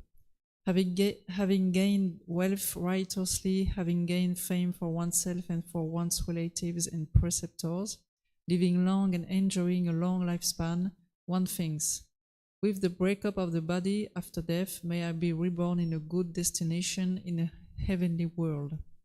This is the fourth thing in the world that is wished for, desired, agreeable, rarely gained in the world. These are the four things that are wished for, desired, agreeable, and rarely gained in the world. There are, householder, four other things that lead to obtain those four things. What for? Accomplishment in confidence, accomplishment in virtuous behavior, accomplishment in generosity, and accomplishment in wisdom. And what householder is accomplishment in confidence? Here, a noble disciple is endowed with confidence. He places confidence in the enlightenment of the Tathagata. Thus, the perfectly enlightened one is an arahant, perfectly enlightened, accomplished in true wisdom and conduct, fortunate knower of the world, unsurpassed trainer of persons to be tamed, teacher of heavenly beings and humans, the enlightened one, the perfectly enlightened one. This is called accomplishment in confidence. And what is accomplishment in virtuous behavior? Here, a noble disciple abstains from the destruction of life, abstains from taking what is not given, abstains from sexual misconduct, abstains from false speech, abstains from liquor, wine, and intoxicants, substances that cause heedlessness, the basis for heedlessness. This is called accomplishment in virtuous behavior. And what is accomplishment in generosity? Here, a noble disciple resides at home with a mind free from the stain of selfishness, freely generous, open-handed, joyful in relinquishment, devoted to charity, joyful in giving and sharing. This is called accomplishment in generosity. And what is accomplishment in wisdom? In one dwells with a mind overcome by longing and unrighteous sensual desires. One does what should be avoided and neglects one's duty, so that one's fame and peacefulness are spoiled. If one dwells with a mind overcome by ill will, one does what should be avoided and neglects one's duty, so that one's fame and peacefulness are spoiled. If one dwells with a mind overcome by complacency, one does what should be avoided and neglects one's duty, so that one's fame and peacefulness are spoiled. If one dwells with a mind overcome by restlessness and worry, one does what should be avoided and neglects one's duty, so that one's fame and peacefulness are spoiled. If one dwells with a mind overcome by doubt, one does what should be avoided and neglects one's duty, so that one's fame and peacefulness are spoiled. When, householder, a noble disciple has understood thus, longing and unrighteous sensual desires are a defilement of the mind, he abandons them. When he has understood thus, ill will is a defilement of the mind, he abandons it. When he has understood thus, complacency is a defilement of the mind, he abandons it. When he has understood thus, restlessness and worry are a defilement of the mind, he abandons them. When he has understood thus, doubt is a defilement of the mind, he abandons it. When householder, a noble disciple, has understood thus, longing and unrighteous sensual desires are a defilement of the mind and has abandoned them. When he has understood thus, ill will is a defilement of the mind and has abandoned it. When he has understood thus, complacency is a defilement of the mind and has abandoned it. When he has understood thus, restlessness and worry are a defilement of the mind and has abandoned them. When he has understood thus, doubt is a defilement of the mind and has abandoned it. He is then called a noble disciple of great wisdom, of wide wisdom, one who sees the range, one accomplished in wisdom. This is called accomplishment in wisdom. These are the four things that lead to obtaining the four things that are wished for, desired, agreeable, and rarely gained in the world. Okay, thank you, Laura. So here at the very top of this discourse from the Buddha, he's explaining four things that is desired, wished for, agreeable, and rarely gained in the world, which is wealth, fame, a long life, and then being reborn in a good destination in a heavenly world. It's important to understand that the goal of the teachings of the Buddha isn't to be reborn at all, not necessarily even in the heavenly realm, but it's the goal of the teachings of the Buddha is to get to enlightenment, where you can train your mind to be peaceful, calm, serene, and content with joy. But oftentimes people do have this aspiration or this desire to be reborn in the heavenly world. Oftentimes we also have this desire for wealth, fame, and a long life. And the Buddha is saying, okay, if this is what you wish for, if this is what it is that's desirable for you, then he's saying, okay, well, this is how you accomplish it. He tells you how to get it, if that's what you're interested in getting. He says, having accomplishment and confidence, virtuous behavior, generosity, and wisdom. This is how you get to the wealth, to the fame, to the long life, and to being reborn in the heavenly world. But these are the same things that lead to enlightenment as well. So his goal isn't for you to be reborn in the heavenly world. The goal is to get to enlightenment, experience the peace and joy for the rest of this life, and escape the whole cycle of rebirth.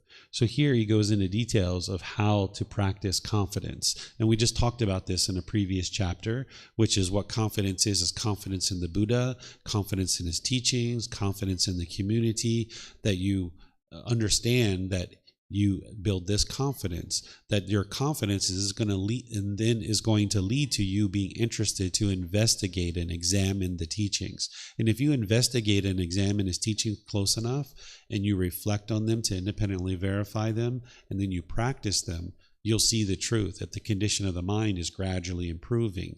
So he guides people to develop this confidence in him. But of course, that confidence oftentimes comes through investigating the teachings, reflecting on them to independently verify them, and practicing. And as you see the improvement to the condition of the mind, then your confidence becomes stronger and stronger, because you see things where you were once angry and frustrated and irritated, that as those same things are occurring, your mind isn't agitated anymore. Your mind isn't irritated or frustrated, because you've now trained the mind. And then he talks about this virtuous behavior. All throughout his teachings, he's teaching virtuous behavior, because as long as we're causing harm through our moral conduct, harm is going to come back to us. So if you improve your moral conduct, then you'll see improved results in your life. And here he's just giving 5 important things around virtuous behavior, which is the 5 precepts. But in the 5 precepts itself, he provides much more illuminating language than this. But here he's just pointing to the 5 precepts, because in the 5 precepts, if you study his words, you can see much more detailed teachings around this particular virtuous behavior. But there's other virtuous behavior too, right? Like choosing to walk down the aisle of a plane and politely take your suitcase down the aisle, politely put it away in the overhead compartment, not bumping into people and creating a difficulty on an airplane, that's virtuous behavior too. You're going to experience better results. So the Buddha is not providing you an entire exhaustive list of virtuous behavior. He's just pointing to 5 significant things that it would be wise to improve. But then when you learn his teachings of the Eightfold Path, you can see all kinds of virtuous behavior that would be wise. Then he talks about generosity, because generosity is what's going to train your mind to eliminate craving, desire, attachment. This is the cause of anger and sadness and frustration and all the other discontent feelings in the mind.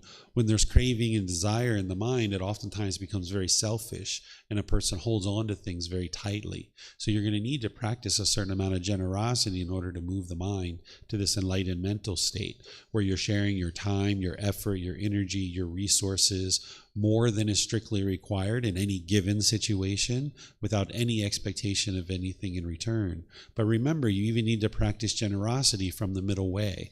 If you are excessively sharing, you're not going to have the things that you need to provide your basic necessities in life. But if you never shared, the mind would be selfish and holding on to things very tightly. So you need to find this middle where you can share and be generous, but also understanding that you need to provide your own needs as well. So practicing all these teachings from the middle way is very important.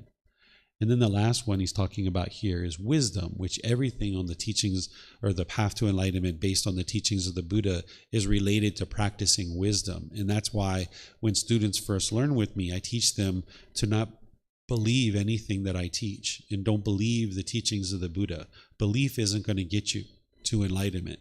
It's through learning, it's through practicing to independently verify the teachings, and then it's through practicing the teachings that you're going to then be able to experience the accumulation of wisdom. And as you acquire more and more wisdom about these natural laws that the Buddha taught, you can now make wiser decisions. Here he's honing in on the craving, where he's talking about longing with sensual desire. Then he's talking about ill will, complacency, restlessness and worry, and doubt. These are what's called the 5 hindrances. These are the 5 hindrances or obstructions to your enlightenment. Because the mind, if it has longing, yearning, and sensual desire, you're holding on to things, you're not going to be able to train the mind to get to enlightenment. Or if you have ill will, which is like anger, hatred, animosity, bitterness, this is going to hinder you from getting to enlightenment. Complacency is like a lack of motivation or initiative or a willingness to do something, a lack of ambition. If you have that, if you're not willing to meditate, if you're not willing to come to the temple and learn, if you're not willing to read, if you're not willing to ask questions and seek guidance from your teacher, if you have complacency, lacking ambition, you're not going to be able to get to enlightenment. If you have restlessness and worry, what this is where the mind is overactive and having anxiety. Worry is like if you worry about every little tiny thing that you do, and you have this worry in your mind or this fear, this is going to hinder you from getting to enlightenment. And the Buddha is teaching you how to eliminate those things. And then the doubt. This is the 5th hindrance. Doubt is doubt about the teachings of the Buddha.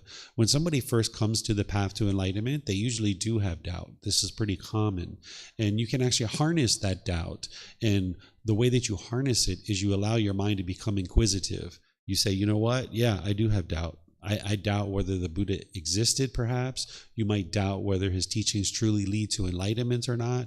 You might doubt whether your teacher can guide you to enlightenment. You might even doubt your own ability of whether you can actually get to enlightenment. So what you do is you harness that, and now you start investigating the teachings. And as you investigate the teachings through examining them to learn, reflect, and practice, as you acquire wisdom and you start gradually training your mind, then slowly but surely, this doubt gets eroded because you're going to start seeing improvement to the condition of your mind.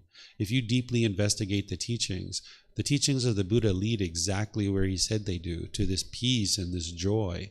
But you won't know that if you never investigate or examine his teachings. So by examining his teachings and training your mind, that's how you eliminate the doubt. So these are the 5 hindrances that will hinder somebody from getting to enlightenment. And the Buddha says, having wisdom of these things and eliminating them, that's what's going to ultimately help you get those four things: the wealth, the fame, the long life, and the improved rebirth. Because now if you eliminate the hindrances that would hinder you or obstruct you from getting to enlightenment, by getting to enlightenment, you will have the wisdom of how to acquire wealth. Right now, you might not have the wisdom of how to acquire wealth. So with these pollutions in the mind, you will be hindered from acquiring wealth or fame or a long life, because when we make unwise decisions, our life becomes shorter and shorter. When the mind is angry and hostile and bitter and stressed and having anxiety, it will put a lot of strain on your physical body, and your life will be shorter. But by the time you train your mind and your mind is no longer burdened, your body won't be burdened either. So when the mind is tranquil, the body is tranquil. But when your mind is stressed and having anxiety, it's going to cause health difficulties in this life with the physical body. So by training your mind and getting to more peace and more joy, you will actually have a longer life. That's why the Buddha is saying that learning these things and training your mind to get to enlightenment, you will actually have a longer life as part of that. And then, of course, an improved rebirth, even though the goal is to actually get to enlightenment. So any questions on this chapter?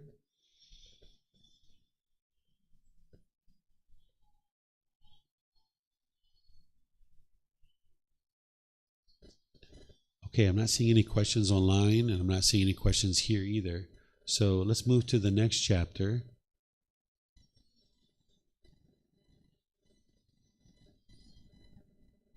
This is chapter 6. Is there someone who would like to read this? Yes, sir. Go ahead.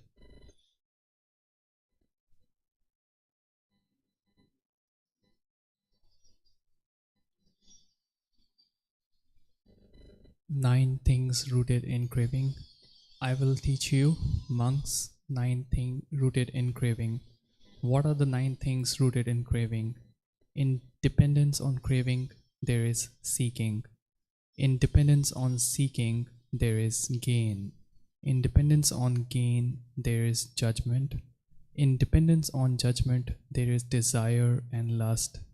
In dependence on desire and lust, there is attachment. In dependence on attachment, there is possessiveness. In dependence on possessiveness, there is selfishness. And in dependence on selfishness, there is safeguarding. With safeguarding as a foundation, originate taking up of rods, weapons, fights, contentions and disputes, accusations, argumentative speech, false speech, and many other evil, unwholesome things. These are the 9 things rooted in craving. Okay, thank you, sir. So here the Buddha is very well known for showing this cause and effect, or this action and result. This is the whole basis of his teachings, is the natural law of karma, of cause and effect, or action and result. So he will show you one thing and how that leads to another thing.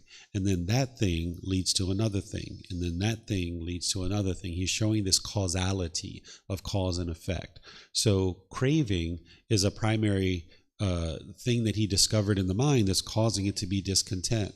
The longing, the yearning, the chasing after the objects of your affection. With craving, the mind is going to experience discontent feelings like anger, sadness, frustration, guilt, shame, fear, boredom, loneliness, shyness, resentment. All these discontent feelings and others are all originating with craving. This is the same condition that is causing the mind to be discontent. But here he's showing you other things that are going to be experienced as a result of craving. So when the mind has craving, then it's going to have seeking. This is where it's looking outside of itself for some satisfaction. And then when they're seeking, an individual is going to gain certain possessions, certain material possessions. Then when you gain these certain material possessions, you're then going to be judging other people. Do I have more or do I have less?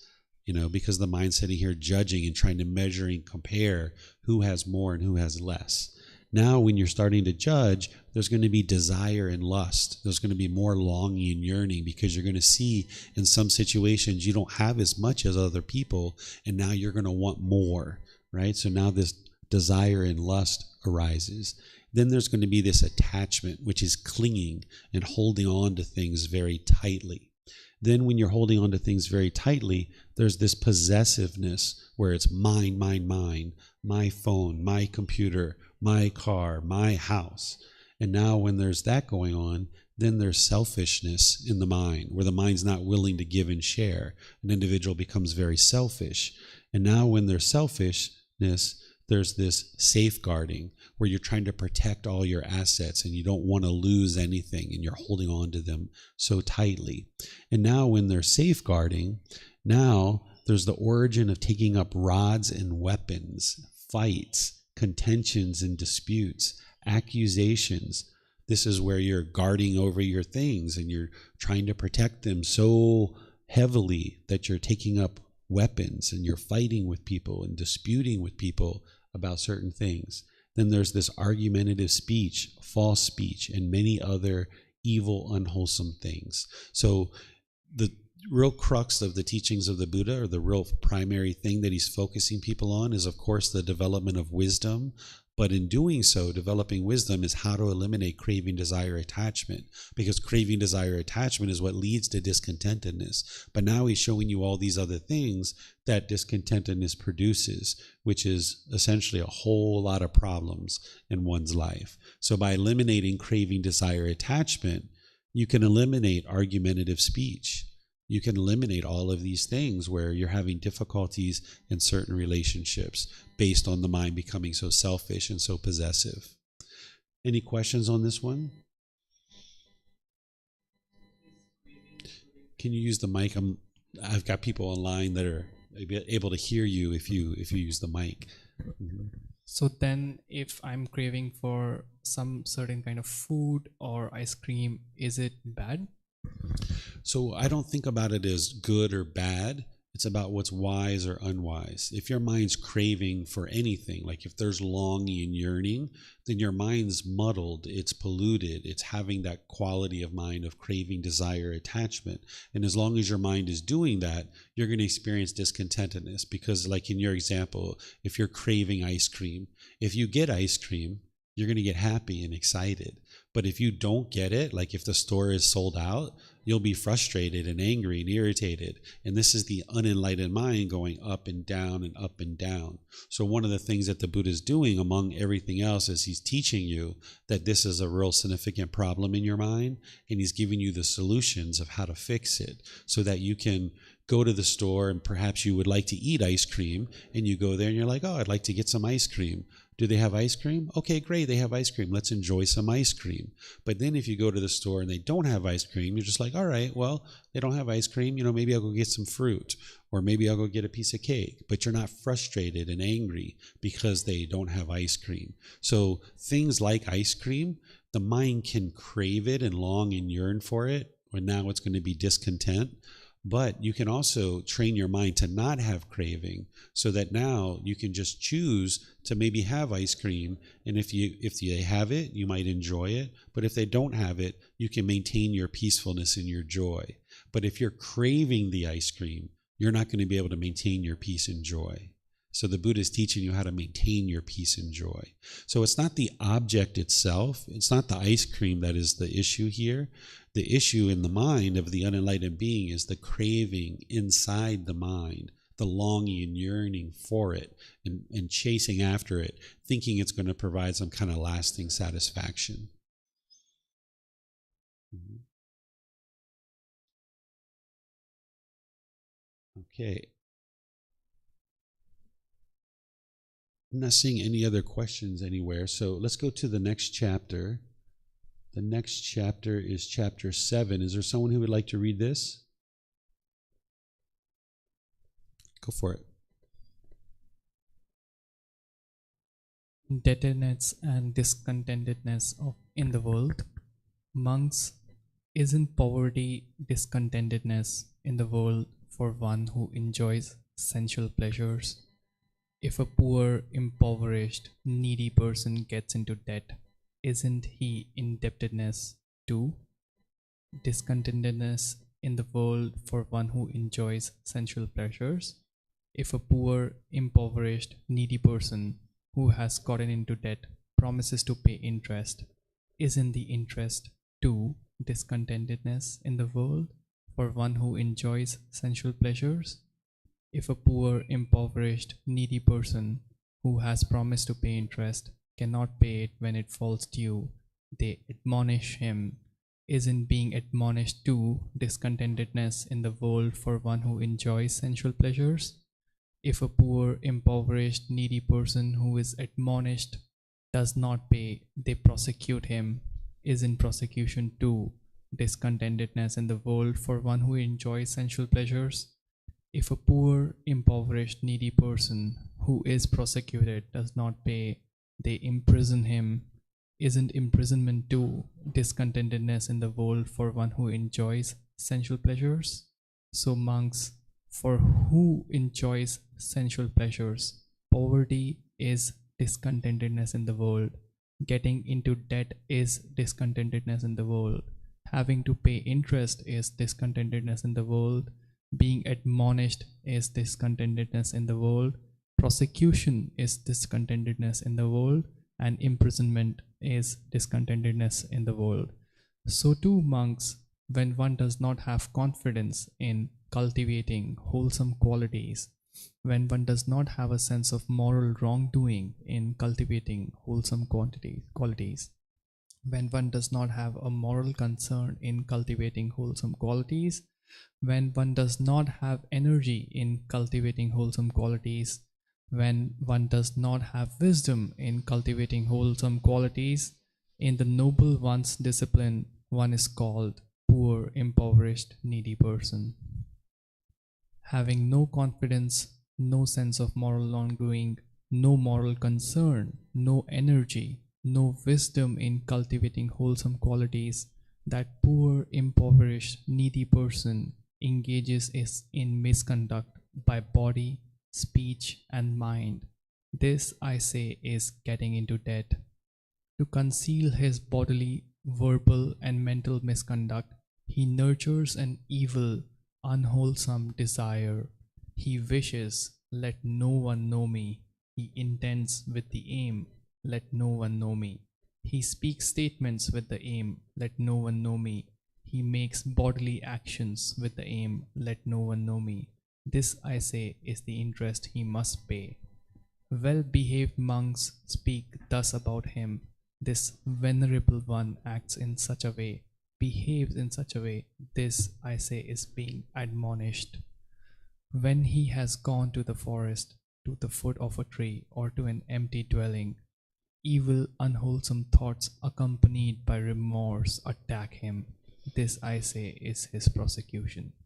Then, with the breakup of the body after death, the poor, impoverished, needy person who is engaged in misconduct by body, speech, and the mind is bound in the prison of hell or in the prison of animal realm. I do not see, monks, any other person that is as terrible and harsh and such an obstacle to attaining the unsurpassed security from bondage, which is enlightenment, as the person of hell or prison of the animal realm. Poverty is called discontentedness in the world, so too is getting into debt. A poor person who becomes indebted is troubled while enjoying himself. Then they prosecute him, and he also incurs imprisonment. This imprisonment is indeed discontentedness for one yearning for gain and sensual pleasures. Just so in noble one's discipline, one in whom confidence is lacking, one who do not see danger in wrongdoing and rude, heaps up a mass of evil, unwholesome karma. Having engaged in misconduct by body, speech, and mind, he forms the wish, may no one find out about me.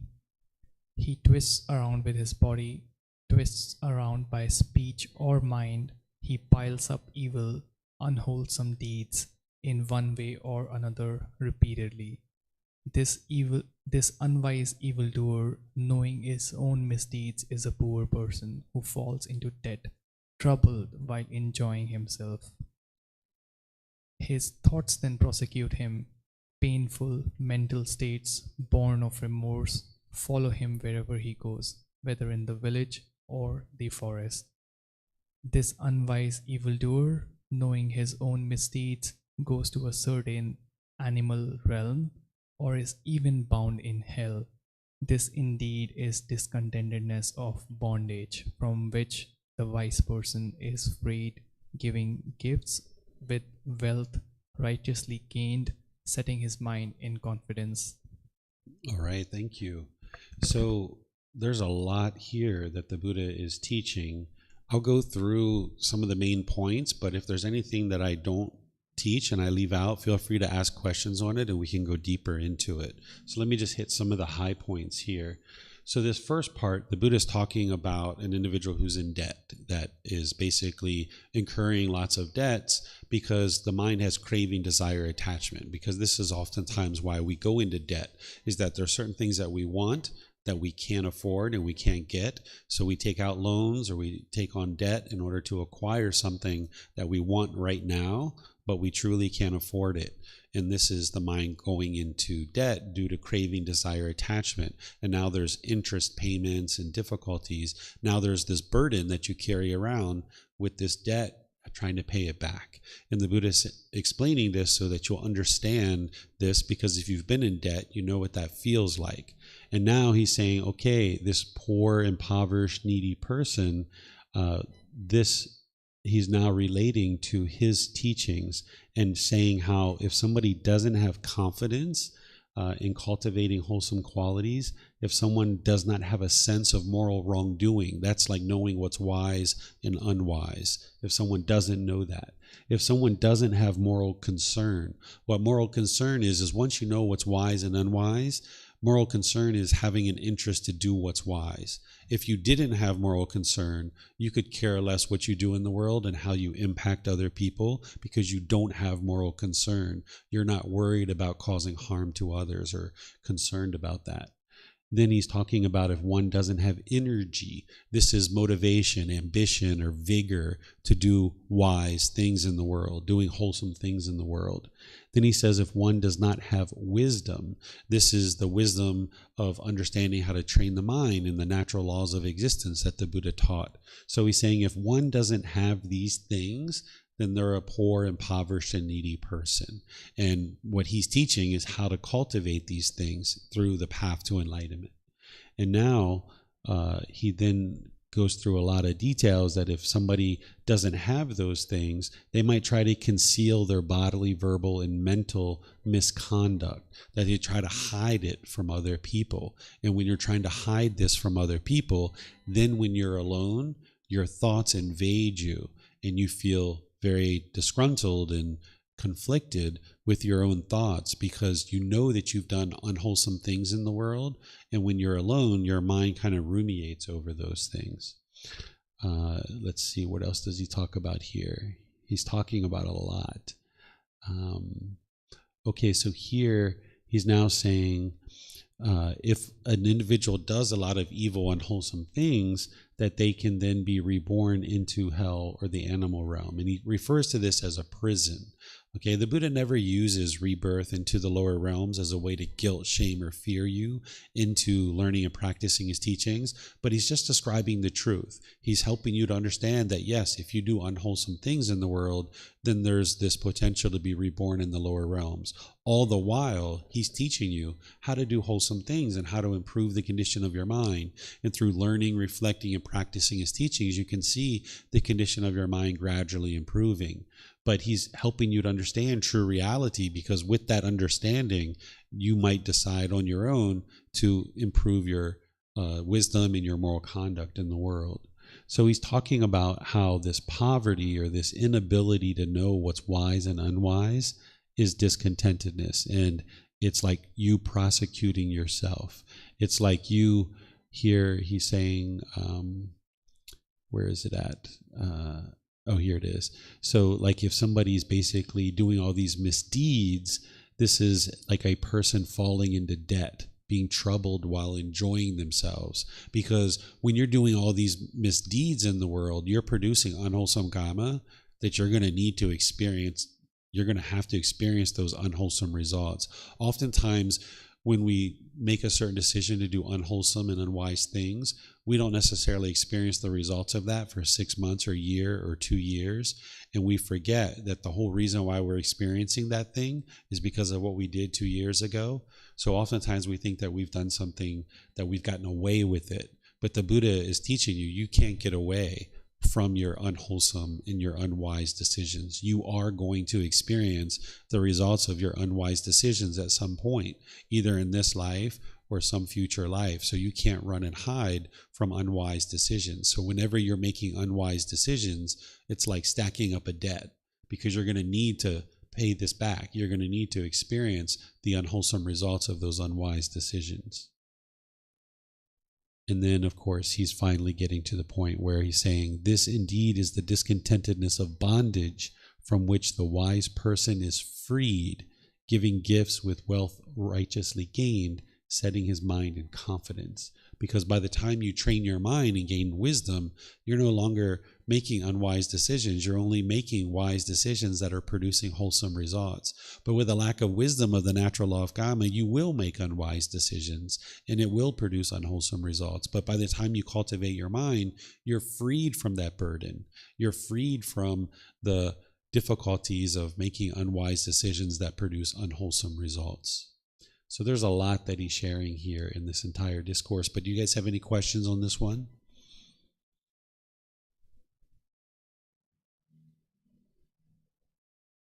Okay, so I'll just go to the next one here, which is chapter 8.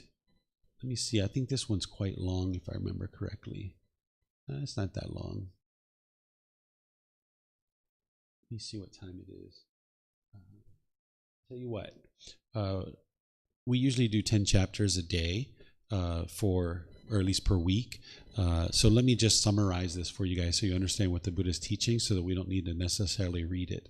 So here he's talking about an individual who's enjoying sensual pleasures, living at home, and this individual is asking the Buddha questions.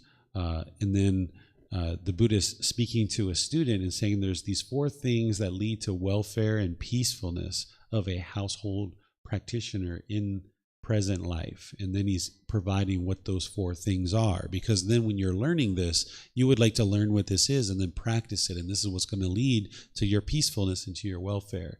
Accomplishment in initiative, accomplishment in protection, wholesome friends, and living a balanced life. And then the Buddha is going into details about what each one of these 4 things are.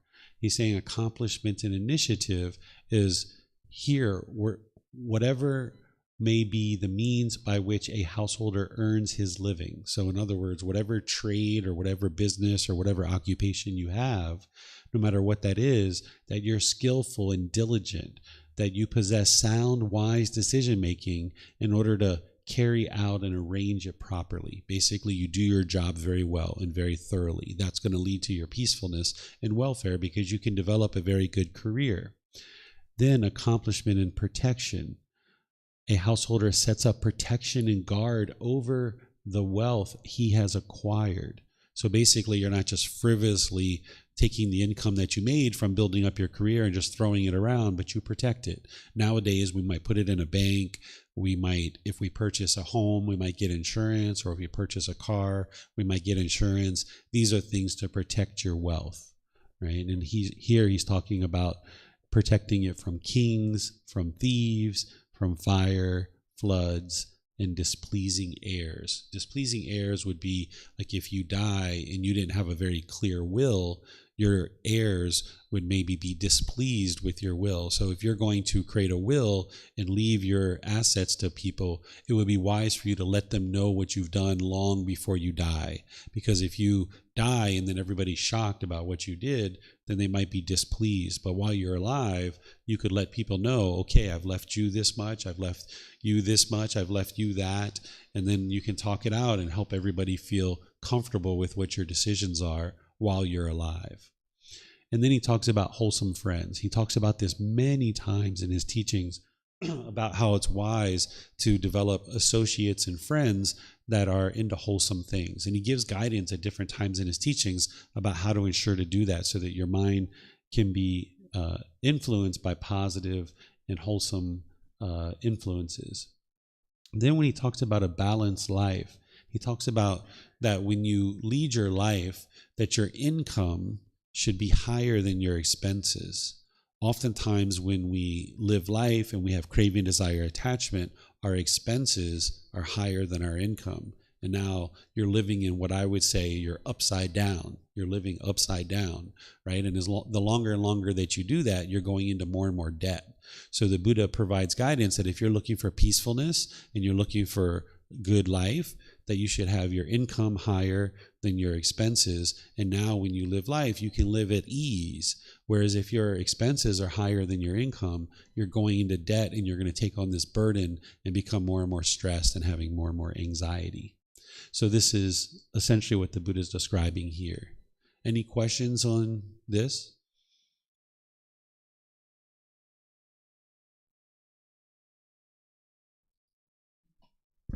Just one question, maybe more of a thought. In the earlier passages, we read that Buddha also said that attaching yourself too deeply with the material possessions will lead to attachment, and that is not good. But in the earlier part around protection of assets across fire and floods, of course, which are uncertain, unpredictable, am I not signing a contract with myself that I would not be happy until I am able to protect my assets against these future contingencies which are not known to me, and hence I do not know on how to go on about protecting them, and hence not getting a sense of accomplishment in protecting my assets. So I'm just thinking around how these two facts reconcile.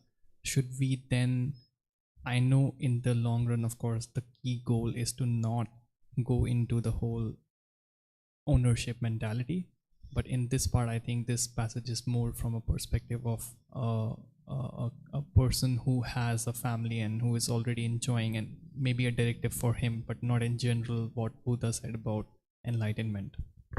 Yes, so this is a matter of understanding that in order to exist in the world, we're going to have a certain amount of possessions like clothes and computers and phones and a home, bedding and furniture. We're going to have these things in order to sustain our life, but it's learning about how to have these things and not be clinging to them and be so possessive of them that maybe you have a piece of furniture and it gets a scratch on it and you get so angry and frustrated, or you have a car or a motorbike or something and you get a little dent and you get so angry and frustrated. These things are going to happen due to impermanence. So it's a matter of okay, if I'm going to build up this career and make this money, and now you're going to purchase these assets and possessions in order to sustain your life and provide you the ability to easily go to a store and purchase food and come home. If you're going to have something like a car, you would like to take care of it, you would like to maintain it, and you would like to protect it with maybe some insurance. Nowadays is what we would do. That's a wise decision to do, but you're interested in doing that without the clinging that every little scratch, every little mark you see on your car, you start getting angry and frustrated. You need to be able to purchase this car and realize it's impermanent. It's going to slowly fade away. The paint's going to fade. It's going to need new tires, new window washers. You're going to need to change the oil, the upholstery inside the car. When the sun hits it, it's going to gradually fade. So understanding that this is impermanence is going to occur, you can still protect it. You can still insure it. If you have the ability to park it in a covered spot, you can park it in a covered spot. You can maintain it by maybe once a month, once every 2 months, once every 6 months, maybe washing it and cleaning it. These are wise decisions, but you can do that without craving and clinging and possessiveness. And that's the goal of the mind, is to train the mind how to do that. Where if you have friends that are into unwholesome things, maybe your friends call you up and say, hey, can you bail me out of jail? Hey, I got this problem or that problem. They're making all these unwise decisions in their own life, and now they're trying to come to you and ask for all kinds of money to fix their problems. So if you have friends that are wholesome and that are making wise decisions, they're not going to find themselves in those difficult problems, and they're not going to lean on you to always be bailing them out of trouble. So the Buddha is explaining that by not womanizing, not being drunk, and not gambling, and not having wholesome friends, that then your wealth can be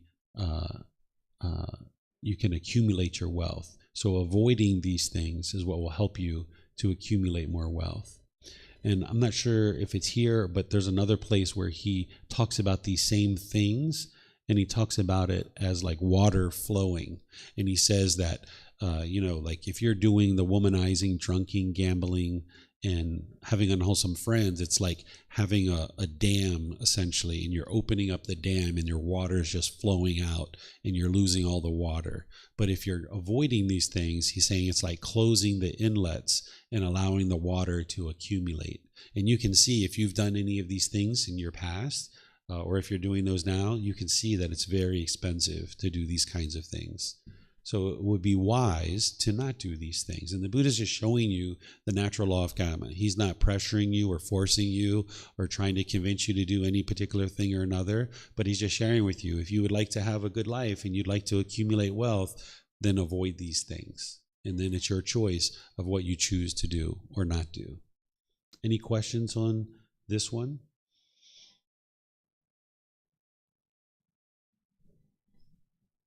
No? Okay. So let's go to the 10th one, and this will kind of finish up our class for today for this study group.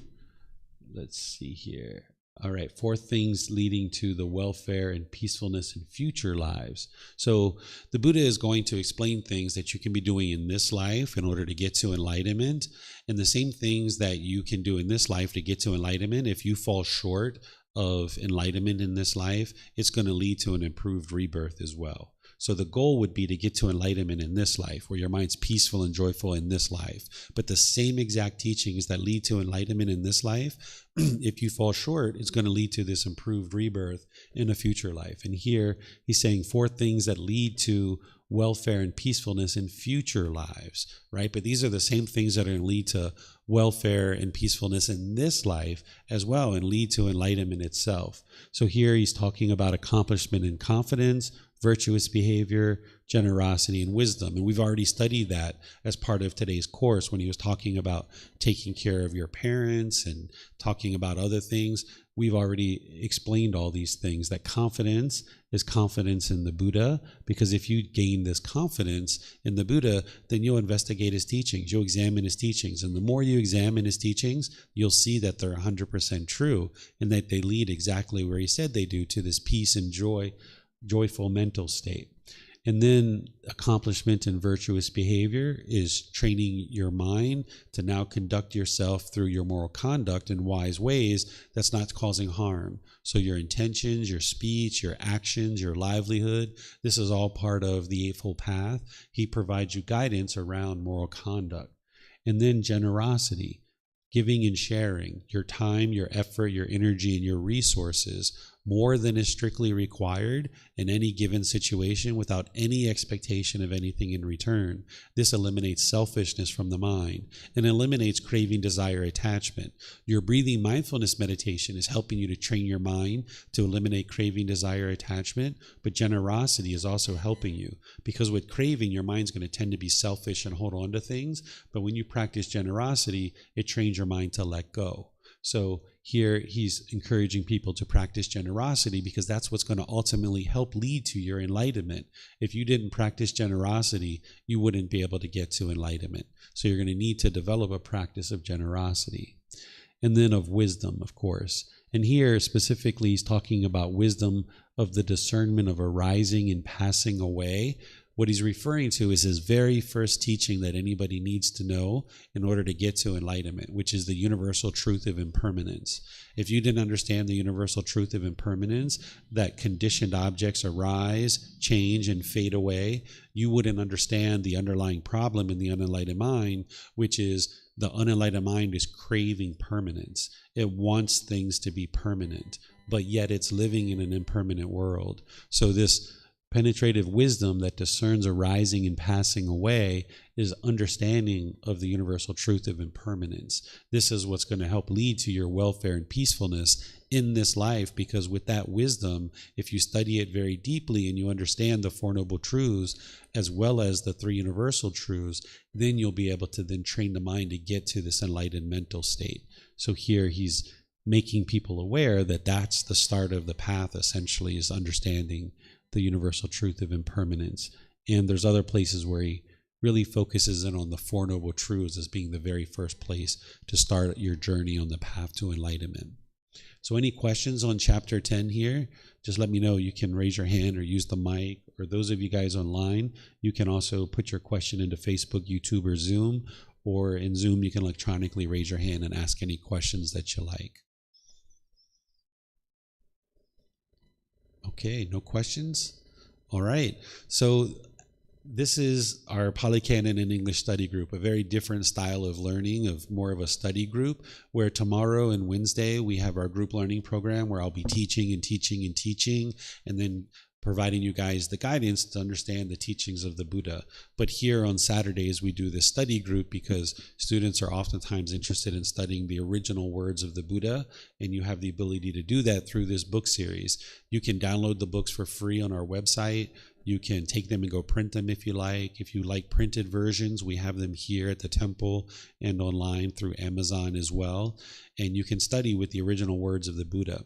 Even the group learning program that I teach and all the other courses and retreats, it's all based on the original words of the Buddha, because that's where you're going to actually see what did the Buddha teach and what he didn't teach. So when we study with the original words of the Buddha, you'll be able to then see what the true teachings are and actually train your mind to get to enlightenment. But without studying with the true teachings of the Buddha, you wouldn't be able to understand what he taught and what he didn't teach, and then be able to move your mind to enlightenment. So thank you guys for joining for today's class. If you're here or if you're online, thank you all for joining and deciding that today's a day you would like to learn the teachings of the Buddha. So thank you for your dedication and diligence to learning and practicing. And if you'd like to attend a future class, you're more than welcome and invited either here at the temple or online. So have a very wonderful and lovely rest of your day. Sawadee khap. Sawadee khap. Whoop. All right.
Thank you again for watching. Enjoy your meditation. Look forward to seeing you online and answering any questions that you might have. Thank you so much.